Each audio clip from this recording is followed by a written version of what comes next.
Good. We are recording. Sick. Okay. Last where we left off with our home. It's so weird not doing this with music now. Last where we left off with our hometown heroes. Revelations were unearthed, reputations were threatened, and alliances and friendships were put to the test following a serious allegation against student council presidential hopeful Pallas Astrophel, an allegation that brought to light matters surrounding their identity and their abilities and raised more than a few concerns among our party. Nonetheless, our adolescent adventurers kept marching forward, now guided by a new lead in the Comet Heights Public Archive Library. After a dicey encounter with a pack of animated origami insect creatures that left them with more than a couple of paper cuts to their name, our heroes broke into the forbidden section of the library, but the fruits of their labor were unfortunately few and far in between. Forced to flee from the building with the advancement of the police, our squadron of budding criminals split up in different directions. But as one party approaches their location, the far-off sounds of sirens fills the air, and a harrowing sight awaits our party. Pallas, you are sitting at the front of your periwinkle Tesla, your car packed full of people. It is stuffy and uncomfortable, and the car is filled with adrenaline and fear. And as you drive up to your little valet parking, like little semicircle in front of your house, you begin to approach the sound of sirens, the blaring red and blue lights of ambulances. You try and get a closer look, and you see Pandora and Celine standing out in front. Pandora looking pale, white with anguish and terror. Celine crying through her hands. You see paramedics begin to surrounding the house. You see many members of your house's staff outside. You see Anatole is comforting Celine, and from where you can see as you begin to pull up, you see sitting on a stretcher, lying on a stretcher, unmoving, is Merlis. What do you guys do?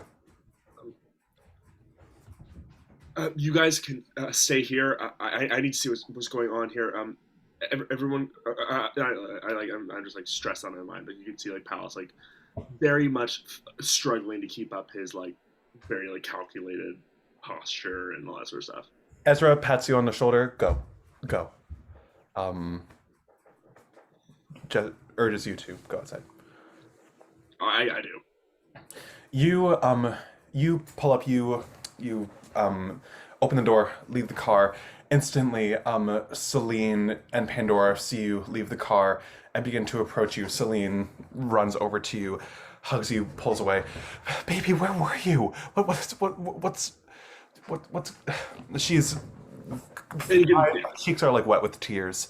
Um, as you can barely hear her over the sound of the ambulance next to you. Some friends and I were just doing some reading. What is going on here? Um, Real quick before we continue, can you make a quick deception check with disadvantage?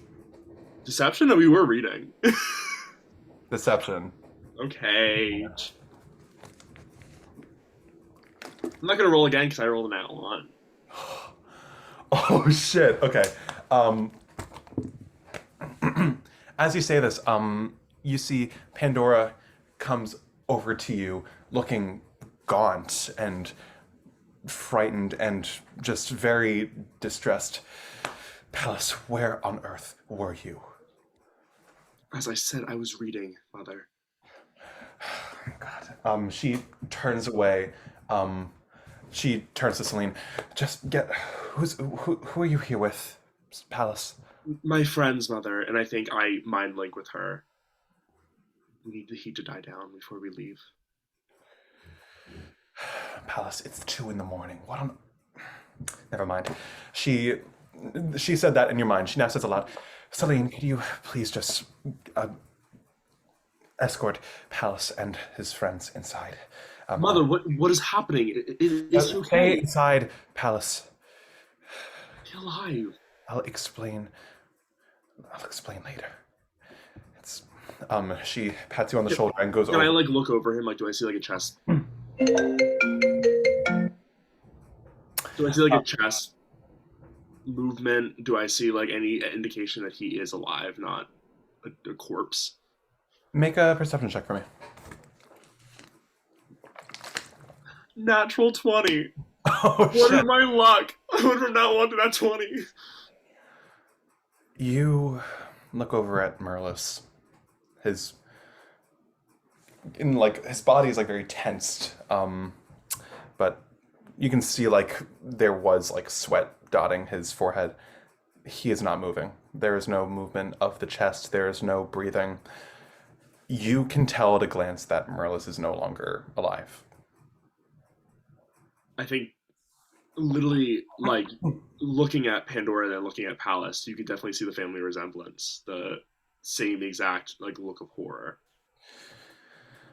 Celine sees this and grabs your shoulder. Baby, baby, okay, come inside. Come on, it's gonna be okay. I Start. like I flagged the car over. You know, not the car, people in the car. You wave them over to get out. Yeah. All right, so Syriee, Holly, Enix, you see Pallas looking genuinely distressed. I'm not there. You're Enix is not. not here. You're right. Enix Yeah, and you Enix guys and are at the. You guys are. I forgot that you're at the store. I couldn't hit everyone in my car. Holly, Syriee, Roselle would be here too. You both see Pallas gesture over to you, looking genuinely distressed. As Rosie's, should we go? We should I go. think Syriee had already gotten out of the car and was just waiting for a signal to come over. Like she was just leaning against the car waiting.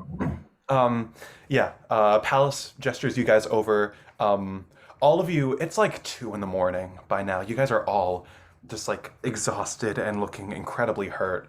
How much HP are you guys on right now? I don't know because we leveled up. Yeah. Oh, I'm on full. I didn't take damage. Like, Holly got really fucked up. Syriee, you got really fucked up, right? 2.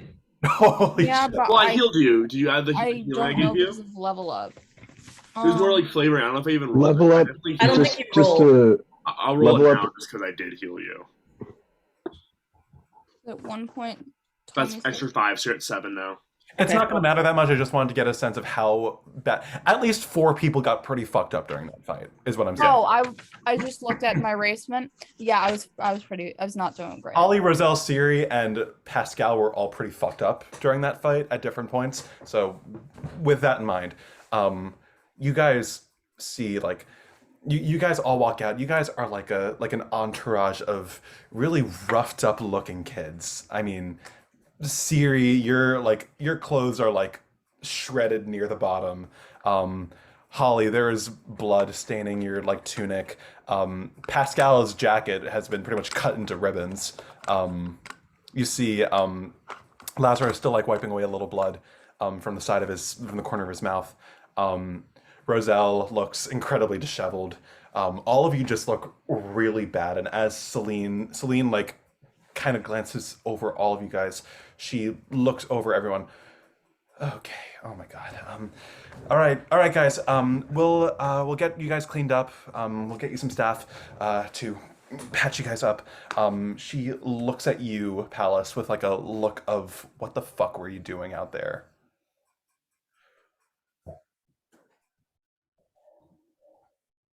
I'll tell you later. This is Celine, right? Not Pandora. Mama, what's important is we're safe. I know we look rough, but we all made it out. We're all fine. I'll tell you more later, I promise. Okay. Still, like, stressed the fuck out. Like, very much just like, I cannot, do not add this to my plate right now. Okay. All right. Guys, come on. I'm Pallas's mother. I'm Celine. Nice to meet you. She starts like shaking hands with everyone who hasn't been to. Everyone other than I think Ezra and Syriee. I don't think Ezra's been over. Oh, really? The doors of the Oh, wow. Astrophel Manor don't open often. Yeah. It's mostly for like political gatherings. So Syrii's definitely been here. She begins shaking hands with everyone, just like introducing herself, and begins escorting everyone inside. Pallas, can you make me a wisdom saving throw with disadvantage? Is this yeah.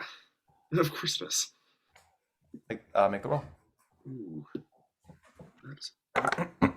That's a 4. Gotcha. I'm not very wise. Fair enough. You you begin to. You guys are escorted inside. The sound of the ambulance, the sirens, getting farther and farther away. Holly, Syriee, you guys enter Astrophel Manor for the. No, Syriee, it's not your first time. Holly, it most certainly is.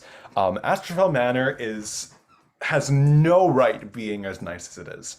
It is like mini White House levels of like intricate and ornate and Versailles. Like it's like it's a little bit daunting, to be honest. Like the very sort of intricate the sort of intricacies of the interior design, very blindingly periwinkle, which does not shock you. But as you guys are escorted inside, within moments you are flooded with an entourage of doctors and members of the Astrophel staff who begin help patching up your wounds, magically or otherwise. Begin sort of like tending to the cuts and bruises across your body, and in some cases burns. There is some serious damage across the board. You guys are there. oh, the acid burns, right? I was like, the only person that got burned was Bianca. Yeah. You guys are Oh yeah. there for a while, and as you guys are being tended to, Celine enters the kind of foyer that you guys are in. Do you kids need to stay the night? Do you have any way to get back home? Do your parents know that you're out?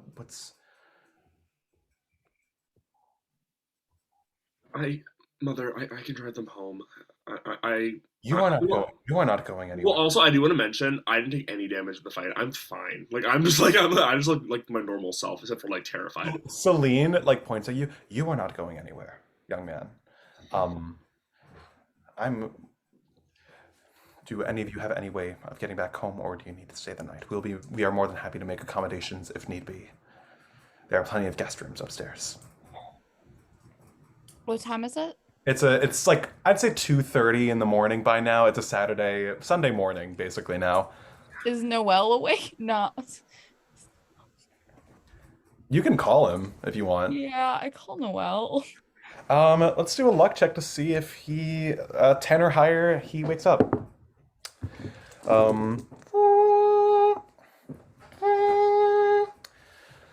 Hello? Hey, can you drive me home? Holly, what like two Do you know that Astrophel kid? I'm at his house. the blonde guy? Yeah, I know him. Yeah, I'm at the Astrophel Manor right now. What are you doing at his house? It's Okay, I'm not gonna ask any questions. Do you need me to pick you up? yeah, if you could, that'd be great. Okay. Do I tell mom? No. Okay. It's 2 in the morning and I'm out. I don't think she'd like that. I assumed. Okay, give me like 20 minutes, all right? Sure. All right, see you then. Thank you. Of course. He hangs up. So you have a ride. Ezra pipes up. If any of you need a ride, I can. Wait, Damn, I forgot Ezra. I don't have my car. I am so tired. But kind of, Syriee, what are you exactly planning on doing? If it's easiest for you, Mrs. Astrophel, I can get a car. Just call an Uber or something. Are you sure? Yeah, that's fine. All right, just making sure. She kind of squeezes you on the shoulder. As the one person in the room who like knows Pallas's parents, like she's a little bit. Her presence is a little more comforting. No worries, Lily. She knows you pretty well, and her presence is definitely like a little soothing, at least for the situation. Over the next, give or take, half hour, steady stream of people begin to leave. Syriee calls in her, gets picked up. Not Pallas. Pascal and Lazaro. Pascal ends up calling one of their fathers to pick them up. Ezra figures something out. Holly is picked up by Noelle. Let's just say Roselle went with one of them as well, Yeah. for the sake of it. I think that's everyone. 3 a.m. You're sitting by the fire, Pallas. What are you feeling right now? What are you thinking? Pallas is. This has to be like the roughest week of Pallas's life. I mean, from Ezra to the video to now this, just like the sheer like. Pallas has always had everything in a row, every track, everything the way it should be. This is so much fucking with him that he just doesn't even know how to like where to start with like building something like that. He's just kind of like that, like he's almost past feeling. Like he's obviously like devastated, but it's like he's kind of numb at this point. He's just like, I don't know, my like no thoughts, that sort of stuff. Right. So it's around 3 a.m. The sounds of ambulances slowly begin to fade away. It is dead quiet in Astrophel Manor. Too tired to really think critically, but too awake to find sleep catching up with you. Eventually, you hear a door open. You hear the clack of heels. You hear the clack of heels against your floor, and not cool, Will. Not cool. Not cool. I know I said dead quiet. That's not what I meant. You hear the clack of heels against the wood, and you see Pandora come in, disheveled, exhausted, distressed. She kind of stands in the doorway, overlooking the sort of den that you're in, Pallas, and silently walks in and joins you at the couch, sitting opposite from you. I'm sorry. For? Everything. I don't know what it is about this fucking. Sorry, pardon my language. This week. But nothing is going the way I suppose it should be. I failed.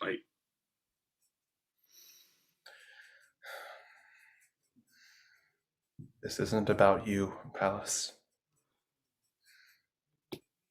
She kind of looks up with you. Marla's had a stroke. I figured. Part of me knew it was going to happen, but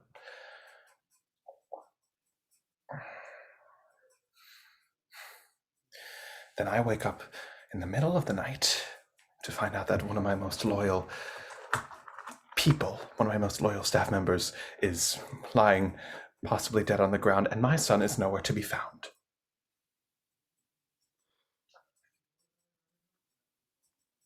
And then I hear that the police showed up at the public library. So I want to ask what exactly you were thinking, Pallas.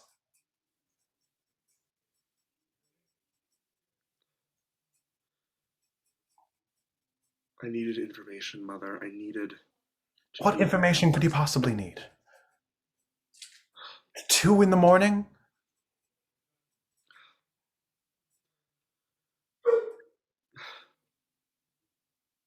To be honest with you, Mother, I don't really care about what we found at the library. I couldn't... They're my friends, Mother. Okay, but do you know what would have happened if they found you at the library? And I made sure they didn't, Mother. But what if you didn't? I told you to be covert. I told you to be careful. No one saw me there, Mother. I made sure of it. You broke into a library. That is reckless, Pallas. A library with all the cameras turned off. A library that I stuck around in black and misty stepped around so no one would see me. And when the cops doesn't matter how you did it. The problem is that you broke into a public building and very well could have been caught. I have no idea what you were doing. I heard that there was some kind of destruction, and God forbid that was you. I sure hope that was not you. But you have to understand that You can't just go around willy-nilly risking not only your life, but your reputation and just vanishing in the middle of the night when I had no idea. Your other mother had no idea. That could have been anything. You could have been arrested, Pallas. I'm sorry, Mother. Mother, you raised me. You know I would never get caught. You know I would never ruin the family name. I don't know that.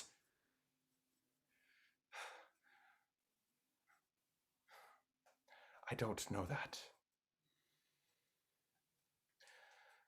And I'm sorry if this is difficult for you to hear, but I need you to listen to me. When I tell you to be careful, I need you to listen to me when I tell you to be covert. You're already in a lot of trouble that was not brought upon you. The idea that you could be bringing upon yourself more trouble is danger to both you and to I. I am a part of this equation too. You do understand that any trouble that you get in, I get in as well, as the mayor of the town, as your mother. Yes, Mother.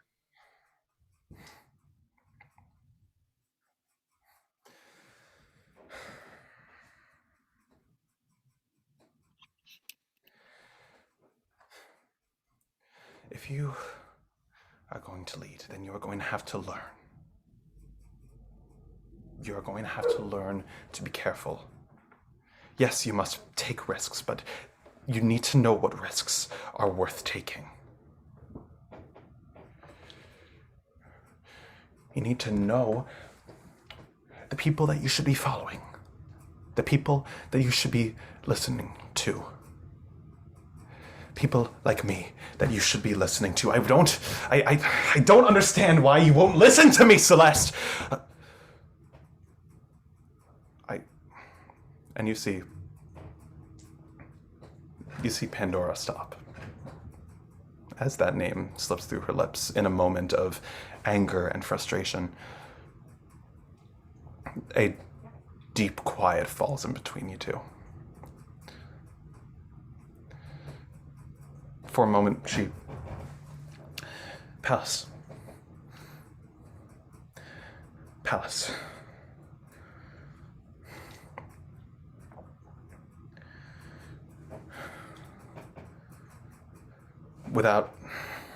Do I know of a Celeste in the family tree? Or anyone named Celeste to that extent? Make a history check. Like, this bumped up because I'm level 5 now. Mm-hmm. That's a 14? Nope. You've never heard that name before. You see Pandora, white-faced, and maybe a little bit angry, without even looking at you. You should go to bed, Pallas. And she stands up. And you see Celine walking into the room, overhearing the commotion, still looking very shaky and upset. Honey, what's good? Don't. Pandora stops at Celine's place. Don't. And she walks away.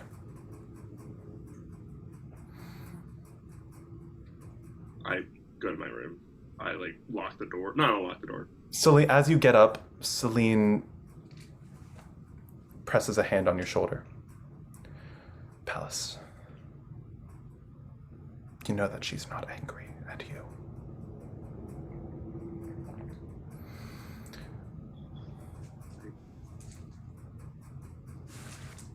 I don't know, Mother. I need to go to bed. Baby. Sit down with me. Just for a minute. She guides you over to the couch. The fire is still flickering before you, flashing in a bit of a subtle flickering pattern. I'm also sure there's a massive portrait above the fireplace of we're definitely one of those families. Celine, looking at the fire, looks up at you.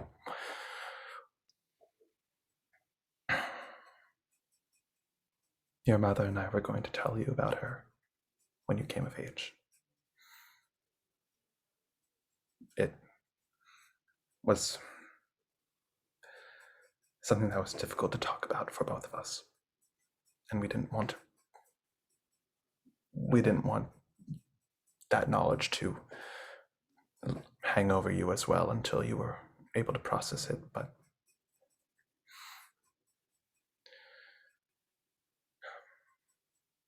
it was a long time ago. And your mother and I, we wanted a child. And we had a child. A daughter. Her name was Celeste. A beautiful baby girl. And she was clever and precocious and a troublemaker. And she was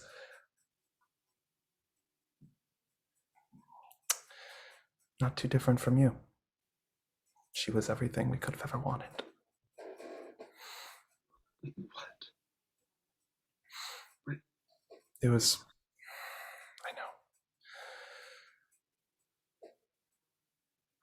It was, she had to have been 14, 13. She was beginning her time at the School of Inspiration, and I was pregnant with you. And Celeste and your mother, they had gotten into an argument. I don't know of what. I wasn't there to see it. Something about something that your mother did. A mistake she had made. And I had no idea that there was a breaking point, but it was there. And as any angry teenager would, she ran away.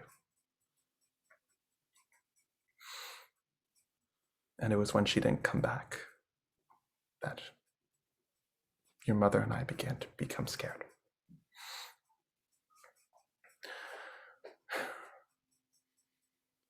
And it took a long time, but they found her in the mountains.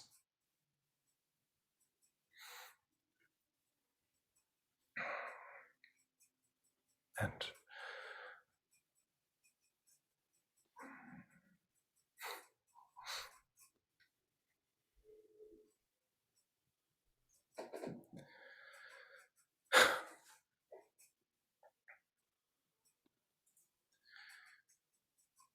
your mother, I don't think ever forgave herself for what happened. Maybe she didn't think she could. But that's always hung over her. And when you were born, only a few months later, she promised herself to never make that mistake again.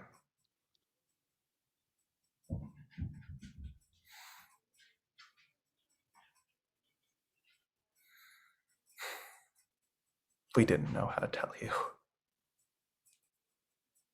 I mean, it doesn't exactly come up in conversation, but you see her tears are pouring down her eyes as she reminisces. How have I never...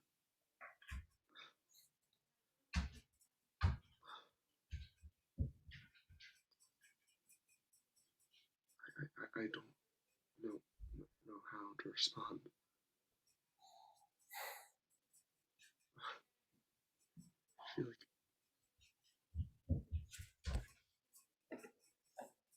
I feel like I really like I'm at a loss for words. It's Pallas, so I think Pallas is kind of I need time, and I feel like I excuse myself and I go up to my room. Before you leave, Celine rises with you takes you by the shoulders. Pallas, baby, I love you so much. And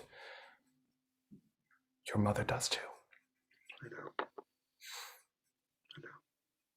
And it's been a rough week. And a lot has happened. I think you need to rest. Yeah. We'll talk more in the morning. Okay? Yeah. She kisses you on the forehead, and leads you upstairs. As you're heading into your room, you see Pandora sitting against the wall outside of your door. Even make an insight check for me real quick. Ooh, dirty 20. It is genuinely shocking to see your mother like this. She's always been so strong for you and for your mom and for everyone, that for the town, for everyone that she's ever known, everyone she's wanted to protect. And sitting against the wall, she looks incredibly small. And she looks up at you, and you see guilt, and you see anger, and you see distress.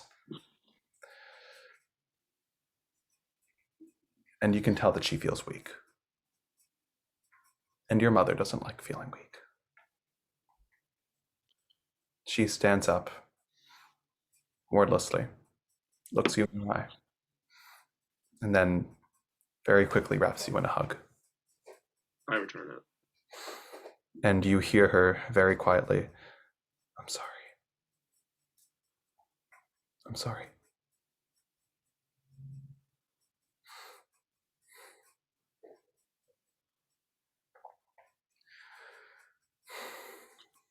And with that, she pulls away, exchanges a glance with Celine, and she looks back at you. "Good night, Pallas." Good night, Mother. And she and Celine walk off.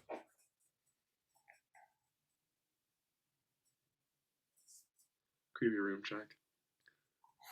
Make it with disadvantage. Disadvantage. Considering the circumstances, disadvantage. That's good. That's a fucking nat 1. You are far too enveloped in your sadness and confusion and anxiety to even think about anything else. And within moments of hitting your bed, do you think Pallas sleeps? No chance. Okay. All right. We're gonna cut away to hey, they don't know about the creepy room check. It's okay. We I don't know about the creepy. They don't know, chat. They don't know. No. We're gonna cut away to we're gonna cut back. It's like 2 in the morning, 2:30 in the morning. We're gonna cut to Tempora Square. As Enix, Dakota, and Bianca, you guys, having made considerable distance from the public archive, you begin to wander around the now almost empty streets of Tempora Square in Comet Heights, passing by dimly lit lampposts and closed storefronts. It's almost eerie seeing it so deserted when it's so crowded usually, or at least it's so populated. But eventually, the three of you reach a quaint little corner store, sitting at the far opposite end of the of Tempora Square from Firebolt Cafe. It's completely across. You see a small, almost like a little hinky little store. Um, the very much made of like dark wood and like cobblestone. You see the walls are lined with like suits of armor, staves, staffs, dulled weapons, like ammo. There are like different like bags and like like different like adventurers' clothes, sitting on tables. A lot of just like adventure things you'd find in like a general like adventure convenience store, basically. It's like someone dumped out the contents of an entire party's inventory into one store, and it's now being sold. Like it's very much just like a it's an adventurer's store, basically. And you see the now sort of faded ornate letters of the Traughfler's Essentials. Oh, Bryson's gone. That's not good. The Traughfler's Essentials. Let's just wait for him to get back. He is gone. I'm gonna text him real quick.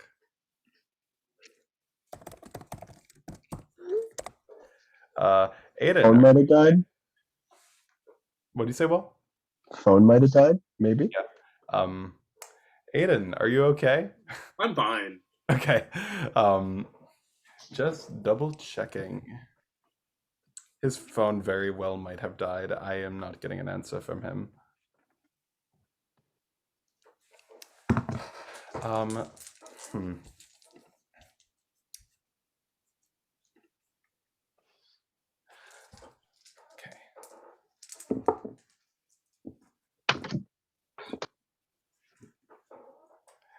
We are down to 3 party members.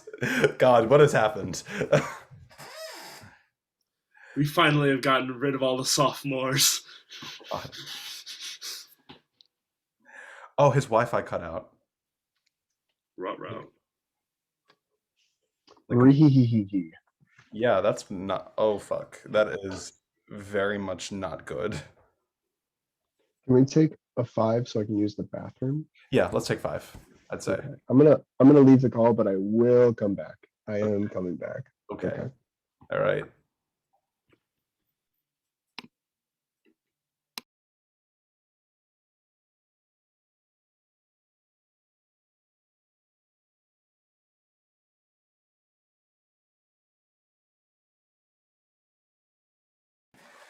This is the part of the interlude where I say, Sid, I am so sorry. Oh, God.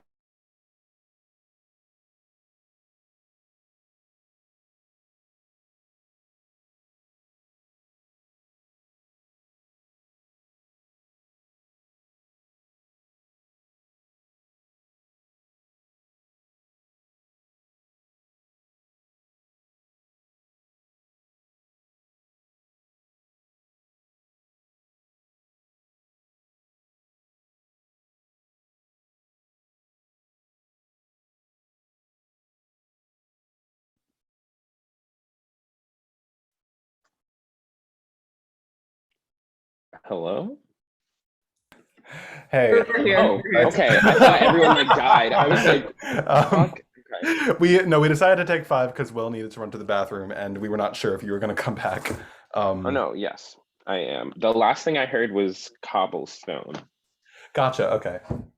We will start over from there once Will and Aidan get back. Will fully just left the call to pee. Where's Holly? She had to leave from Lily had to leave for their what was it called? It's Shabbat. Shabbat, yeah. They said that they would eat as soon as they could and come back. But yeah. Okay. This is gonna be such an interesting like watching experience for Sid later. I feel so... I mean, I can cut it down if we need. No, you don't have to edit it. Media comm major. Video editor. But also, I just wanted to throw this out there because I think it's so cool. I made this for another campaign I was in like a long time ago. I forgot about them. But I made spell cards, and look how cool they look. Oh, cute. Oh, nice. Yeah, he was a Yuan-Ti, which explains the snakes. He was a bastard, too. Oh, so you have a type. Pallas is my first time dipping into motherfuckers.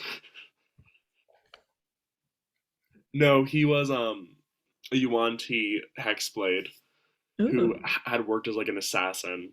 Um, but basically, since he had the criminal background, my connections, my DM thought it'd be really funny if we flavored it that they're basically all of his ex-flings were his connections.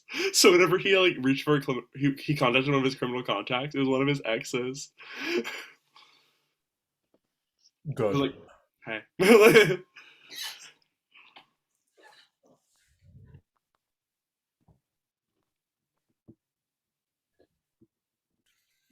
Yeah, I feel bad for dropping like actual lore while Sid and Holly are both not here.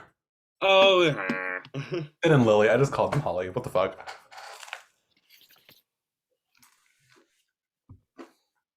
If someone please update Lily when he gets back, because they missed a lot.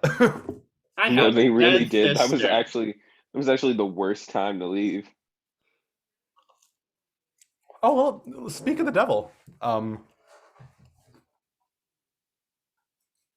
are they back? Everyone. Oh, I hate Lily so much. Lily is the fucking worst. Lily, I don't know. Oh no. Oh, I mean, hi. Lily, Hi. Lily. You left at a kind of bad time. Yeah. for- Do you know what happened in Pallas's life? What? While in an argument with Pandora, she referred to him as Celeste.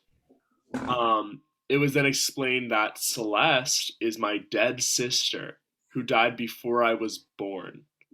14. When she was like 14 or 13. Well, Yeah. Yeah. She ran away, and they found her body months In the later. mountains. well. Well, indeed. Yeah, well, She ran away after Pandora made a mistake. Quote unquote.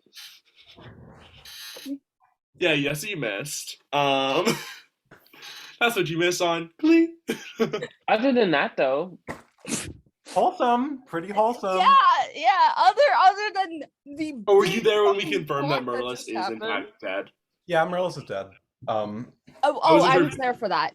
Okay, I wasn't sure where you left. Oh yeah, because you called. Yeah, right. Yeah. Hey, pardon me with my Dungeons and Dragons blanket, by the way. How are you so small? Anyway. I'm just looking at my dog. Hey, Cindy. I thought you were talking to Lily. That's really funny. I said it too. I'm like. I was like, I mean, damn, I'm that was kind of 5 out of feet. pocket. I know. Should I grab my dog check? Are we No, doing it's this? okay. I want to continue.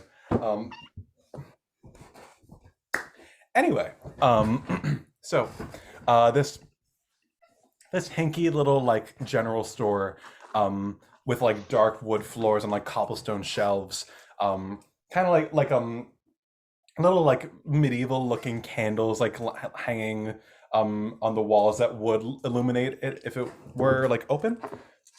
The store's contents are basically what would happen if you took the inventory of like a 6-person adventuring party and dumped it into a room.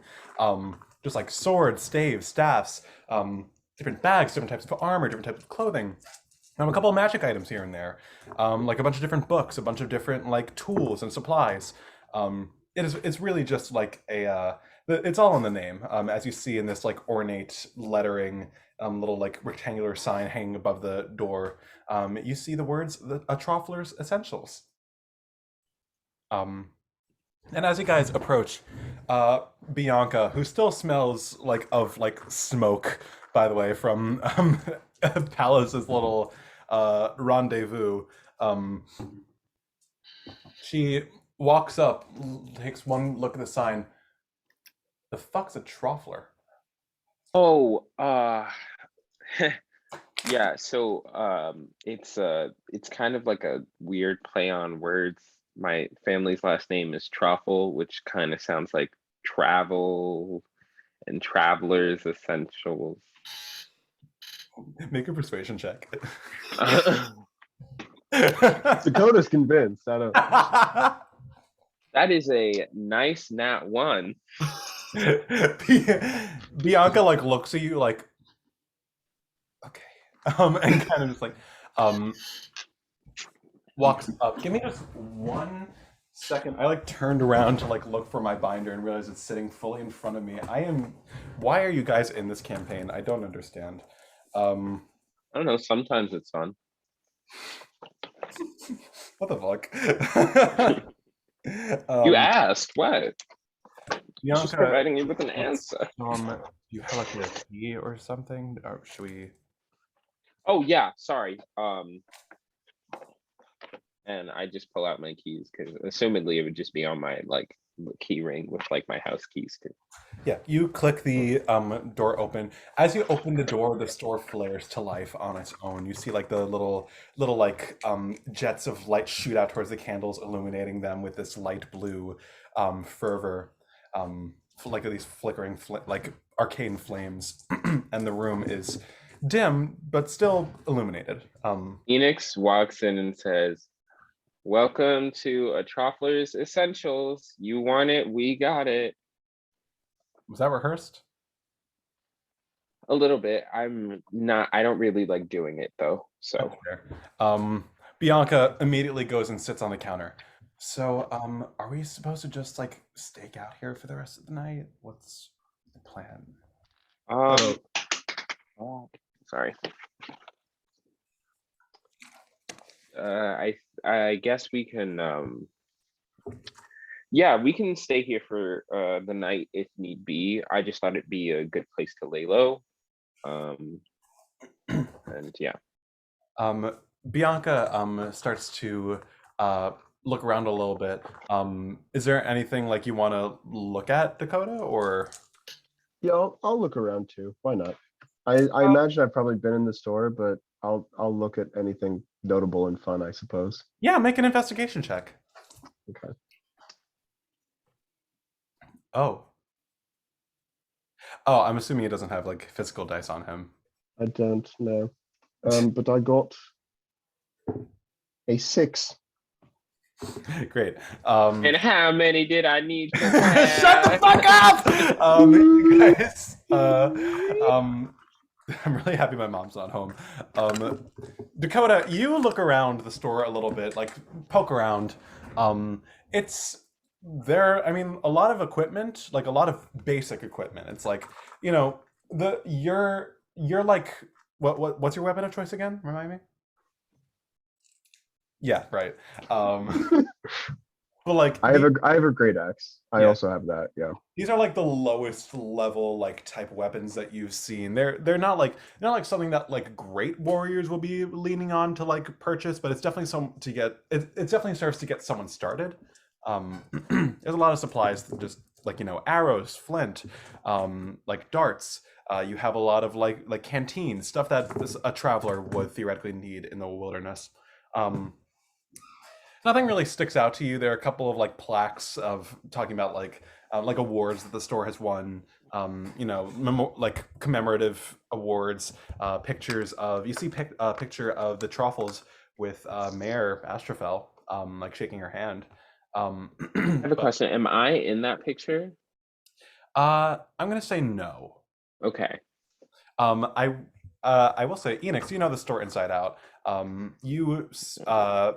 The same picture of you and your parents always sticks out to you every time you enter, because it's like sitting right above the entrance from the inside.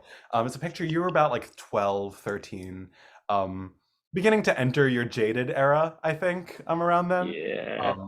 But nonetheless, your parents are looking at the camera with great wide smiles.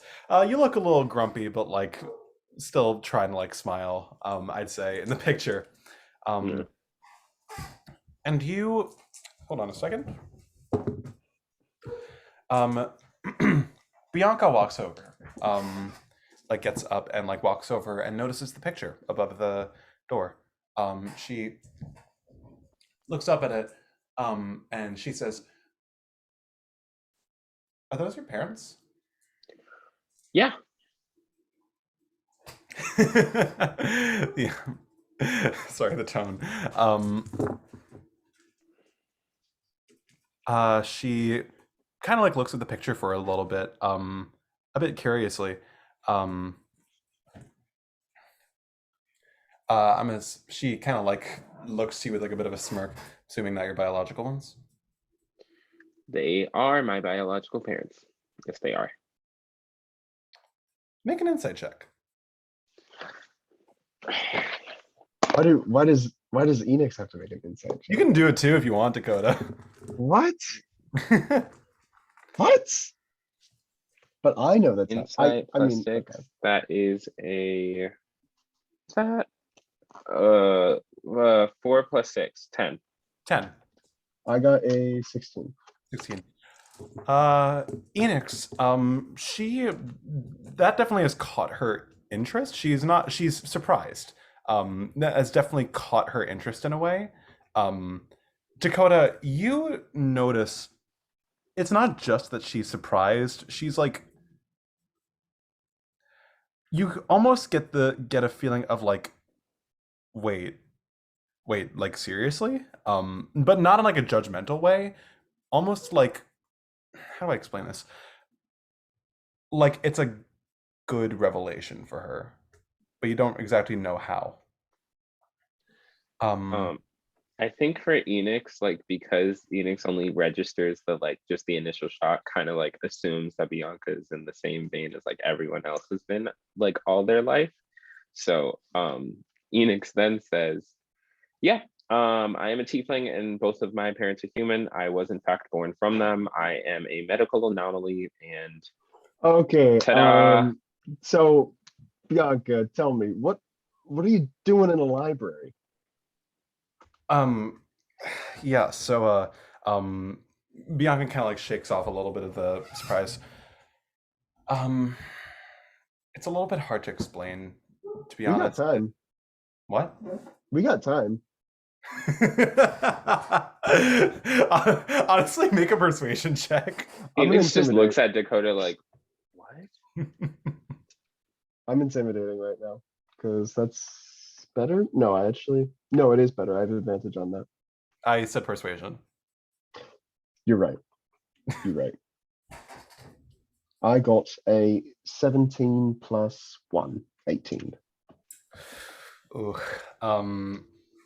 Bianca like kind of like looks at you like Dakota. She kind of looks at you like, really? It's not stuff that I'm allowed to really talk about with my like outside of my family, but Yeah, totally. It's just I think we might have some similar goals, and it might help if we like weird right now because of oh no, did I lag out? you lagged a little bit, but I heard what you said. Okay.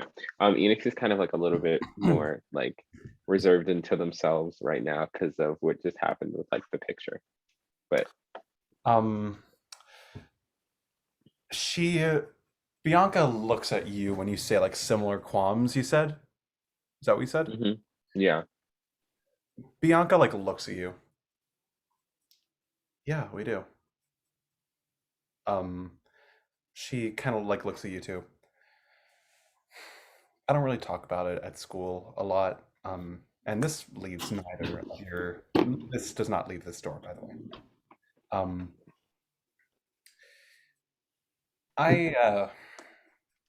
My family is I don't like to call it worship because it's not really what it is. But we are kind of like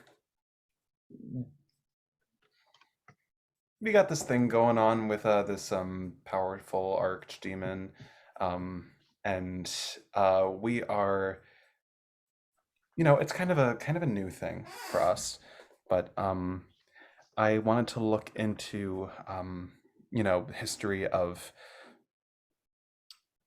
I don't know, just warlocks in Comet Heights and how that's sort of all worked. Like if there are any other people, because there's some weird circumstances with my family and all that.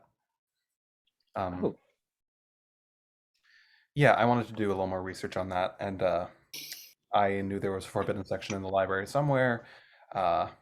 knew for sure that I wasn't going to get in broad daylight, so here I am.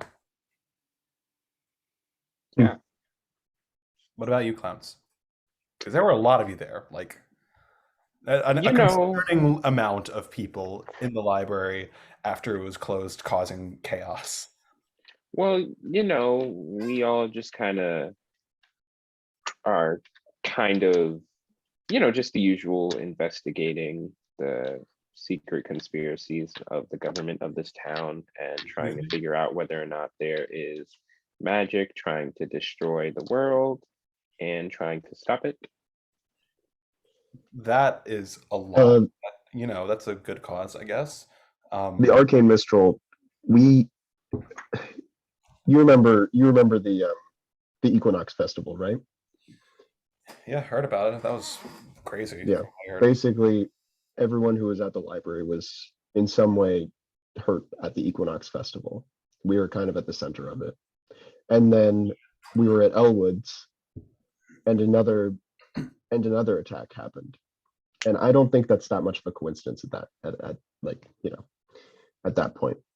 So we're just trying to figure out if there's something going on with the Arcane Mistral, hopefully before the solstice, because that probably would spell some form of disaster, I imagine.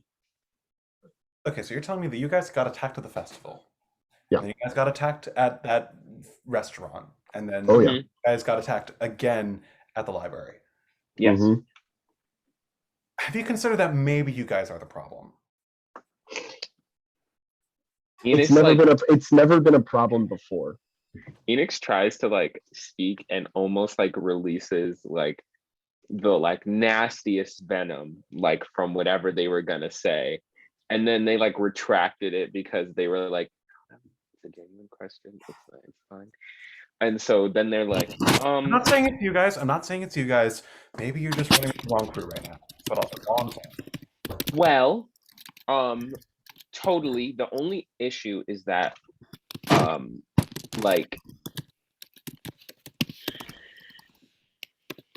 I guess stuff seems to find us, and we're just trying to stop it from finding us. Yeah, those first two occurrences were not us looking for trouble by any means. No. So No, I commend you guys for looking for trouble the third time, though. I was watching you guys. That was pretty badass.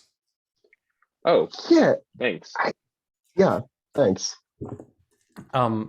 So you guys are looking into the Arcane Mistral, and you guys thought that you could find something in that Forbidden Section too? Yeah. Huh. Yeah. And I mean, I think we did, as Dakota pulls out how our town came to be opens up that book and kind of opens it up and looks at it again. Yeah, I mean, you got a storybook written in what, Latin? Sure. What language is it written in? Runic. It's Runic, which is fully a different alphabet altogether. But yeah, it's Dakota, do you want to look at the book? I'll look at the book. Give me a. I'll take a gander at the book. Take a gander at the book. Give me a. I'm gonna say this is an investigation check with advantage. Can I either do a check as well, or if not do a check, can I help?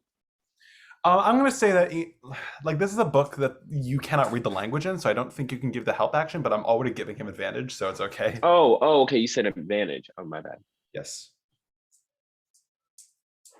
I got a 17 highest roll. 17. You leaf through the pages, and what you find is how our town came to be is kind of like an old children's folk tale, almost. It talks about how it's basically in this very stylized old. The drawings are basically cave paintings put to paper, basically. But what you can gather is this folktale is talking about how. I wish I had dramatic music for this. You leaf through the story, and you hear of the story of the first of Comet Heights. That's what the story calls them. The first of Comet Heights. How they came to the mountains searching for a home from all different places in the world. How they came together in this one place filled with magic and wonder.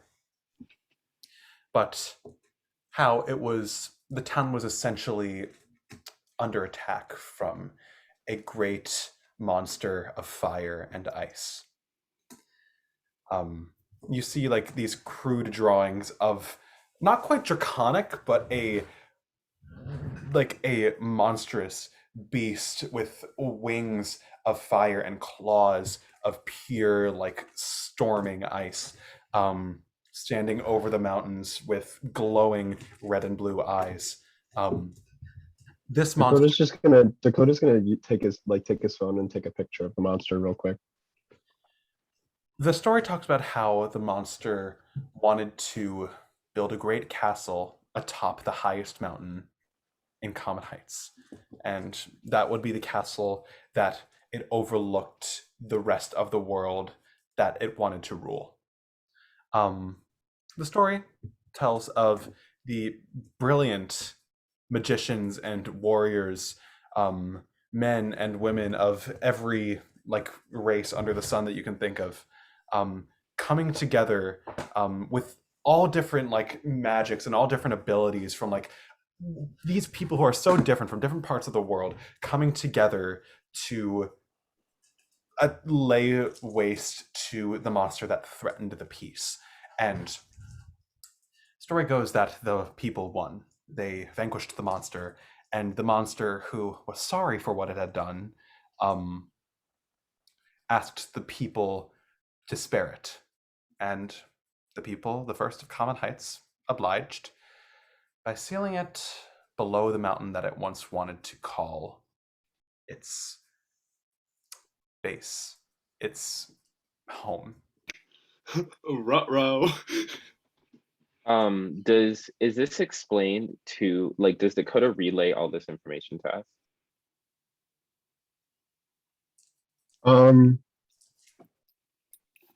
Yeah, but I'll kind of give you a little bit of a look when I talk about the creature buried beneath the mountain.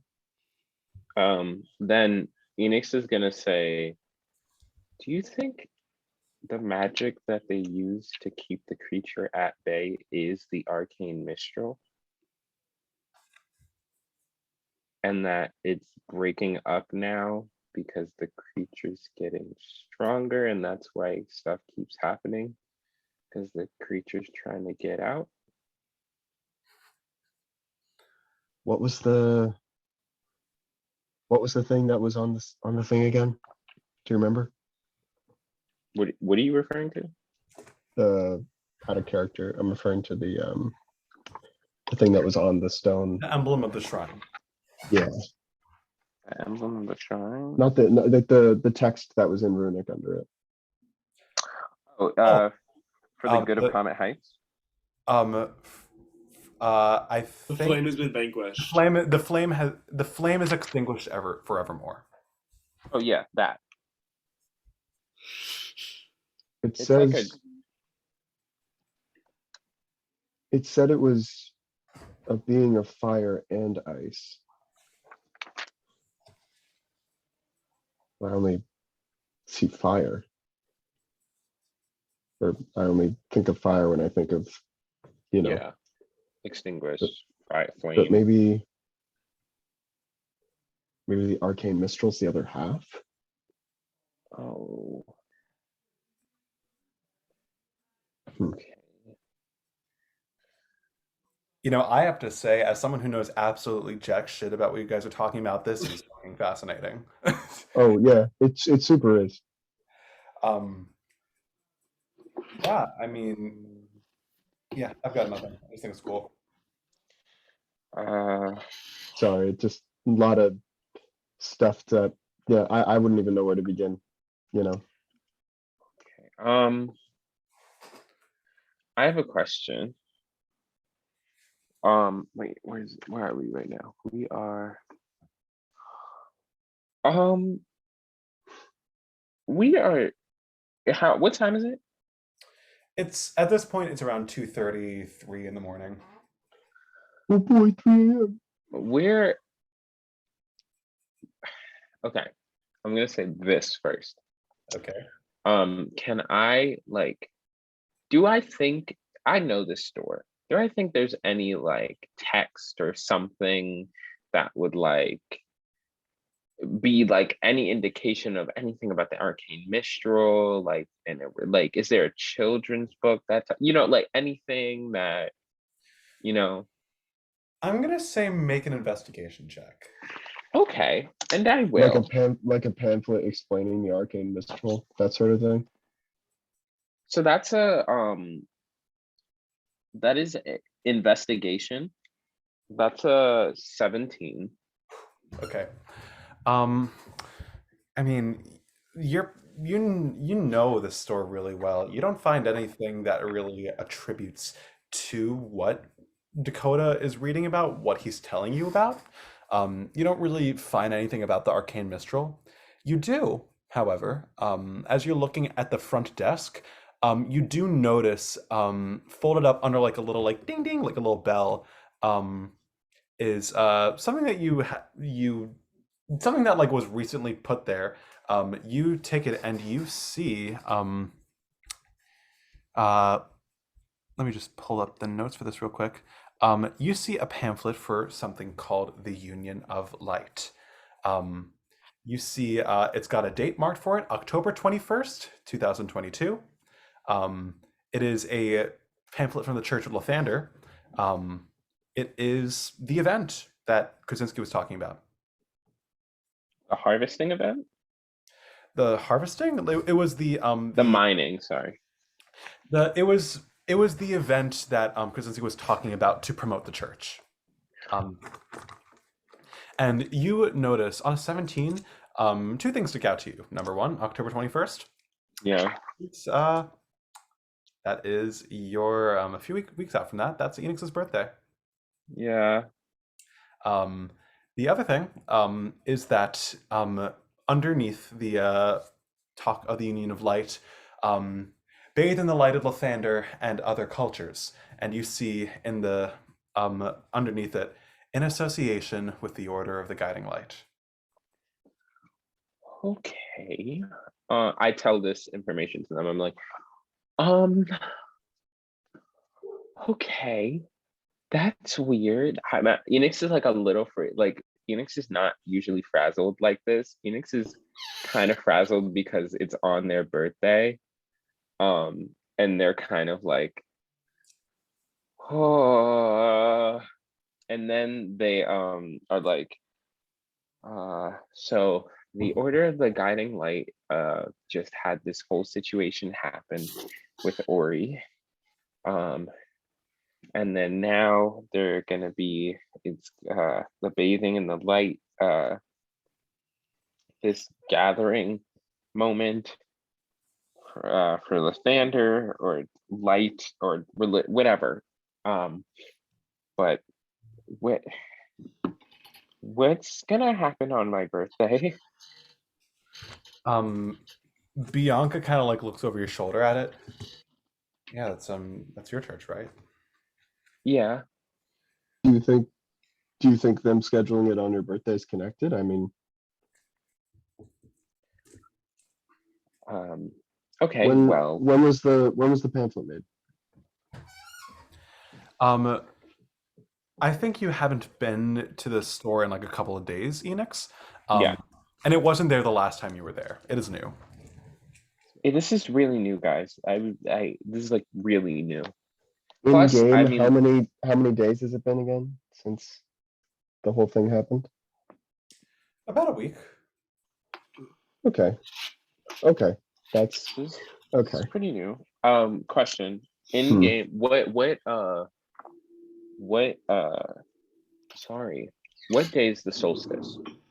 Let me double check this. It's December 21st. Yeah. Oh, okay. Pallas' birthday. 21st, December 21st. Okay, so the solstice is that. The Hibernal Day of Change Festival. Also, what I was gonna ask what day is the solstice, and then So something else. 2 months fully after this event. Yeah. Okay, so I guess this is weird. I'm a little freaked out. 10% under attack from a monster of fire and ice. Different races to kill a monster. Okay. Cool. So, a little backstory on me, guys. Sorry you were kind of surprised earlier. I'm just gonna explain it really quick. I am yes, I was indeed born from human parents, which is weird because I'm a tiefling. I know it's weird. We don't really know why. We always felt really kind of other people. Anyways, it was always kind of a thing that was like a weird anomaly. And not really sure how it happened. And my birthday being that day kind of feels weird, especially because I'm turning 16. And like in all the movies, weird stuff happens when you turn 16. Yeah, that's true. So Fuck off.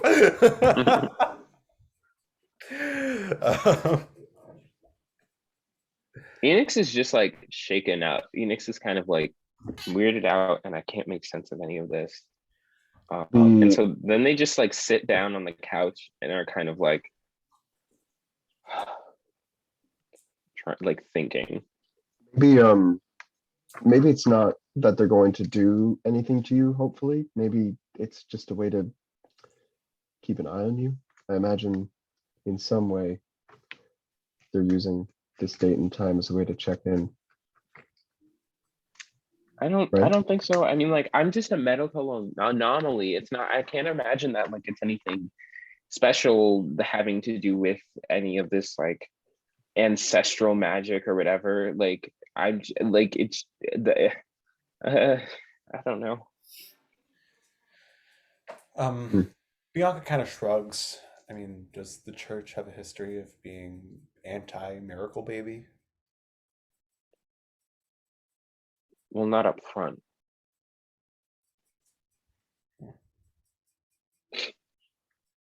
Can I actually roll for history to know if that's like a thing? I don't think you need to roll for that. Okay. You know what experiences you've had with the church. You don't know anyone else like you is the thing. So you can't tell if that's like there's been a history of Yeah. that. But you know your own experiences pretty well, I'd say. Do you know if the church is going to ask you to have some form of responsibility at the event? I mean, you're gonna go, I imagine, right? Because that's your. Fuck yeah, I guess I am. Okay, I'm gonna do something weird. Don't look at me. Okay. Yeah, just don't. And so Enix is like, just go about your business. And then Enix goes to like the back corner of like in like the employee like closet or like little place or whatever. And then Enix is gonna try to talk to Lathander again. Okay. How are you gonna preface this? So Enix would like to use damn it. Can I do that? Yes, okay, cool, I can. So I recently, because I leveled up, I have a new spell and I would like to use it to help me with this. What spell? I would like to use the spell Borrowed Knowledge and give myself proficiency in religion. Okay, all right. So I'm going to do that right now. Okay. Oh, I already have proficiency in religion. I'm stupid. I don't have to use that spell. Just kidding. But I will be casting guidance on myself. Give myself a little D4. Okay. I'm going to tell you right now Yes. What you are attempting is insane. Kind of insane. Yes, it is. Before I roll, I just want to make it clear what I'm asking or like whatever I'm trying to communicate. When I am trying to figure out is not necessarily what connection, just like Enix right now is in a very irrational, emotionally vulnerable, and erratic state. And they're kind of like, usually they always have the answers, and right now they do not. And it's freaking them out. They don't even have like the beginnings to a question, and it's freaking them out. So now they're just kind of like still in that moment of like, oh, great. Just when I like thought that like the fact that I'm like this weird thing that like it is like wasn't going to be an issue anymore, here we go again with this nonsense of this nonsense of the church BS combined with like the fact that I am a tiefling. And so they're just kind of they're like they're having an identity crisis moment and they need guidance, and so they're trying to figure it out. Okay, so you trying to get some kind of divine intervention from Lathander is fucking insane. I'm going to tell you that it is going to be incredibly difficult. No, yeah, totally. This would be a box of doom roll if I could. No, yeah, that makes sense. So I'm going to say this. I want to make it possible. I want to make it tough. So this is going to be DC 25. You will need to roll. You will need guidance with proficiency. With guidance and with proficiency. First off, roll the guidance die. Roll the d4. If you roll a 1, 4. Okay. So +7. I need you to be honest about this dice roll. Oh, yeah. On an 18 or higher, you will succeed in what you want to do. No. What do you get? A 2. Can I raise my hand? Yes. Bryson, you get this ability at level 10. You get the official divine intervention ability. Divine intervention is an ability you get wow. at level 10. Yeah. I didn't know I You could roll, get you roll a ability. That's percent. You fun. roll a What level percentile spell is die. commune? You get commune at level 5, but we also haven't slept, so you can't switch out your spells. No, I cannot. Divine intervention quite literally works as on any ability check or basically anything you want. You can roll a percentile die, and basically it works as like whatever your cleric level is, which when you first get it is 10, but then you can, if it rolls at or lower that percentile for out of 100, you roll a percentile die. Then cool. the effect happens, but it's still at the DM's discretion. Cool. Yeah. All right. I will also say you guys are definitely not going to be level 10 at this campaign's end. So, but it was worth a shot. I just wanted to try it because Enix is like having like a moment right now and it's really freaking out. You know what? In the darkness, you close your eyes. Like huddled against yourself, like feeling very small and scared. And you feel a light, a presence before you as your eyes are closed. And you open them, and for just a split second, for just a moment, you see a field around you. You see a field of golden yellow grass, a bright sky, a bright glimmering sun above you, and a long winding quartz road leading up into the sky before you. And you hear in your head,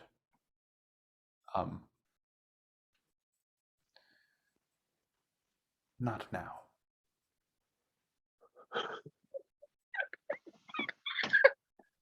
Enix. I'm not done.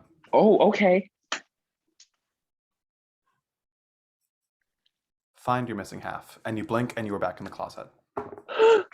Black in the closet is really funny, but also Did I say black in the closet? I'm sorry. no, that's not what you said. You said back in the closet, and I just was making fun of the back in the closet, but black in the closet is even funnier. That was lovely. Enix is like huddled and then like kind of composes themselves for a second and then is like, you fucking bitch. Enix is like back to like their regular self. They're just kind of like, I'm having an identity crisis and you say not now? What? Fuck you. And then like gets out of the and like but takes note of like the find your other half thing and is like, what does that mean? Hot. And then they're kind of like, anyways, so sorry, just had to collect myself, guys. I'm good now. You're totally fine. So is there anything else you guys want to do tonight? I had a thought, but Dakota, you can go first. Dakota's gonna be like, yeah, I'm glad you're good. Takes you aside for a second. What just happened? Okay. Are you okay? Enix is like, yeah, I'm totally fine. You told us not to go over, but like I could still see like little like weird like flashes of light, and I didn't know if that was you or.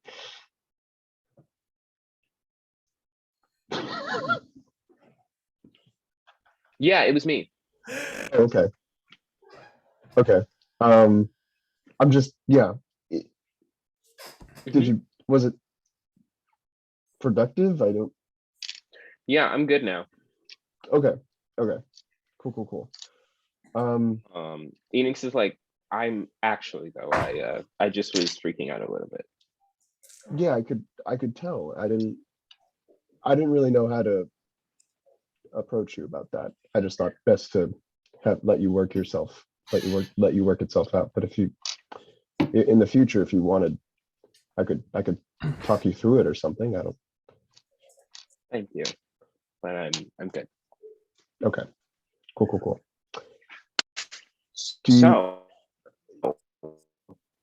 Sorry, continue. Could I sleep on the couch? Oh, yeah, that's yeah. Because I think we're gonna be here for all night. I imagine. I don't know. Do you think that? Yeah, I wanted to know if like, I know we're all kind of tired, but I was just kind of like, actually no, the police are on a trail. Just kidding. You see Bianca kind of perks up. Yeah, you know what? I think I'm gonna head back home, actually. I think we've been here long enough. I don't think they're gonna be really looking for us, considering we kind of cleared our names to that one dude. I know I can get back home just fine. I don't have a car. I can't really get you guys anywhere, so I'm sorry about that. Are you sure you don't want to just stay? I'll be fine. Sorry. Okay. I'll be fine. But let me know if you need any help with whatever you guys are doing. It sounds of reasonable concern at this point. Yeah, let us know if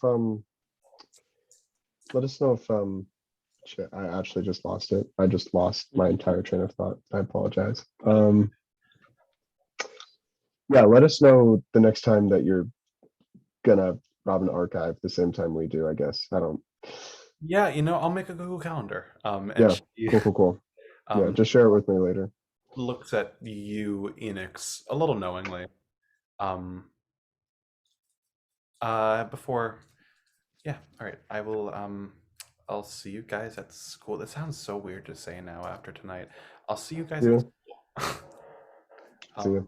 Kind of leaves. She heads out, kind of slicking down the street for a little bit. About 5 minutes pass, Enix, before you feel a. Okay, I check my Could phone. it be a text? It is just Enix. You get a message on Snapshot. Hold on a second. Just gotta check something real quick. Elegy snapshot profiles. I haven't updated the Elegy snapshot profile document in a bit. I should probably get on that. You see that you have a request, a message request from B. Vevenu. Enix like looks at it and is like, and then presses accept. You see she has sent you a message saying, hey, sorry if I was being weird at the store. And then next message is an address specifically at, is one of the Comet Heights apartment complex buildings, one of the apartments there. Come by my place tomorrow. I wanted to talk to you about something without Large and in charge in the room. Out of character, Bryson is like, ah. Character. Enix texts back. Yeah. Totally. See ya later. Yeah, she says, come by whenever. I'll be home. Come alone if possible. Okay. Thumbs up emoji. So do you guys stake out at Traughfle's Essentials for the rest of the night? I think I'm cool Dakota, with that. yeah, Dakota would follow Enix on that. Okay. Their place, so to speak. Gotcha. You guys are fully like sleeping in like a convenience store right now. Mhm. Just wanted to make that clear. I think it's funny. Anyway, I gotta run real quick to just fill up my water and use the bathroom. So give me like 2 minutes. Wow. Damn. The freeze there was What so the good. fuck? That moment when your Uh-oh. DM leaves you, We unleashed your the DM fire demon. abandons the party. Huh? So if there's I a feel fire like- demon, there's also an ice demon, I- apparently. I do like the idea that Carnation and the Mistral are the same.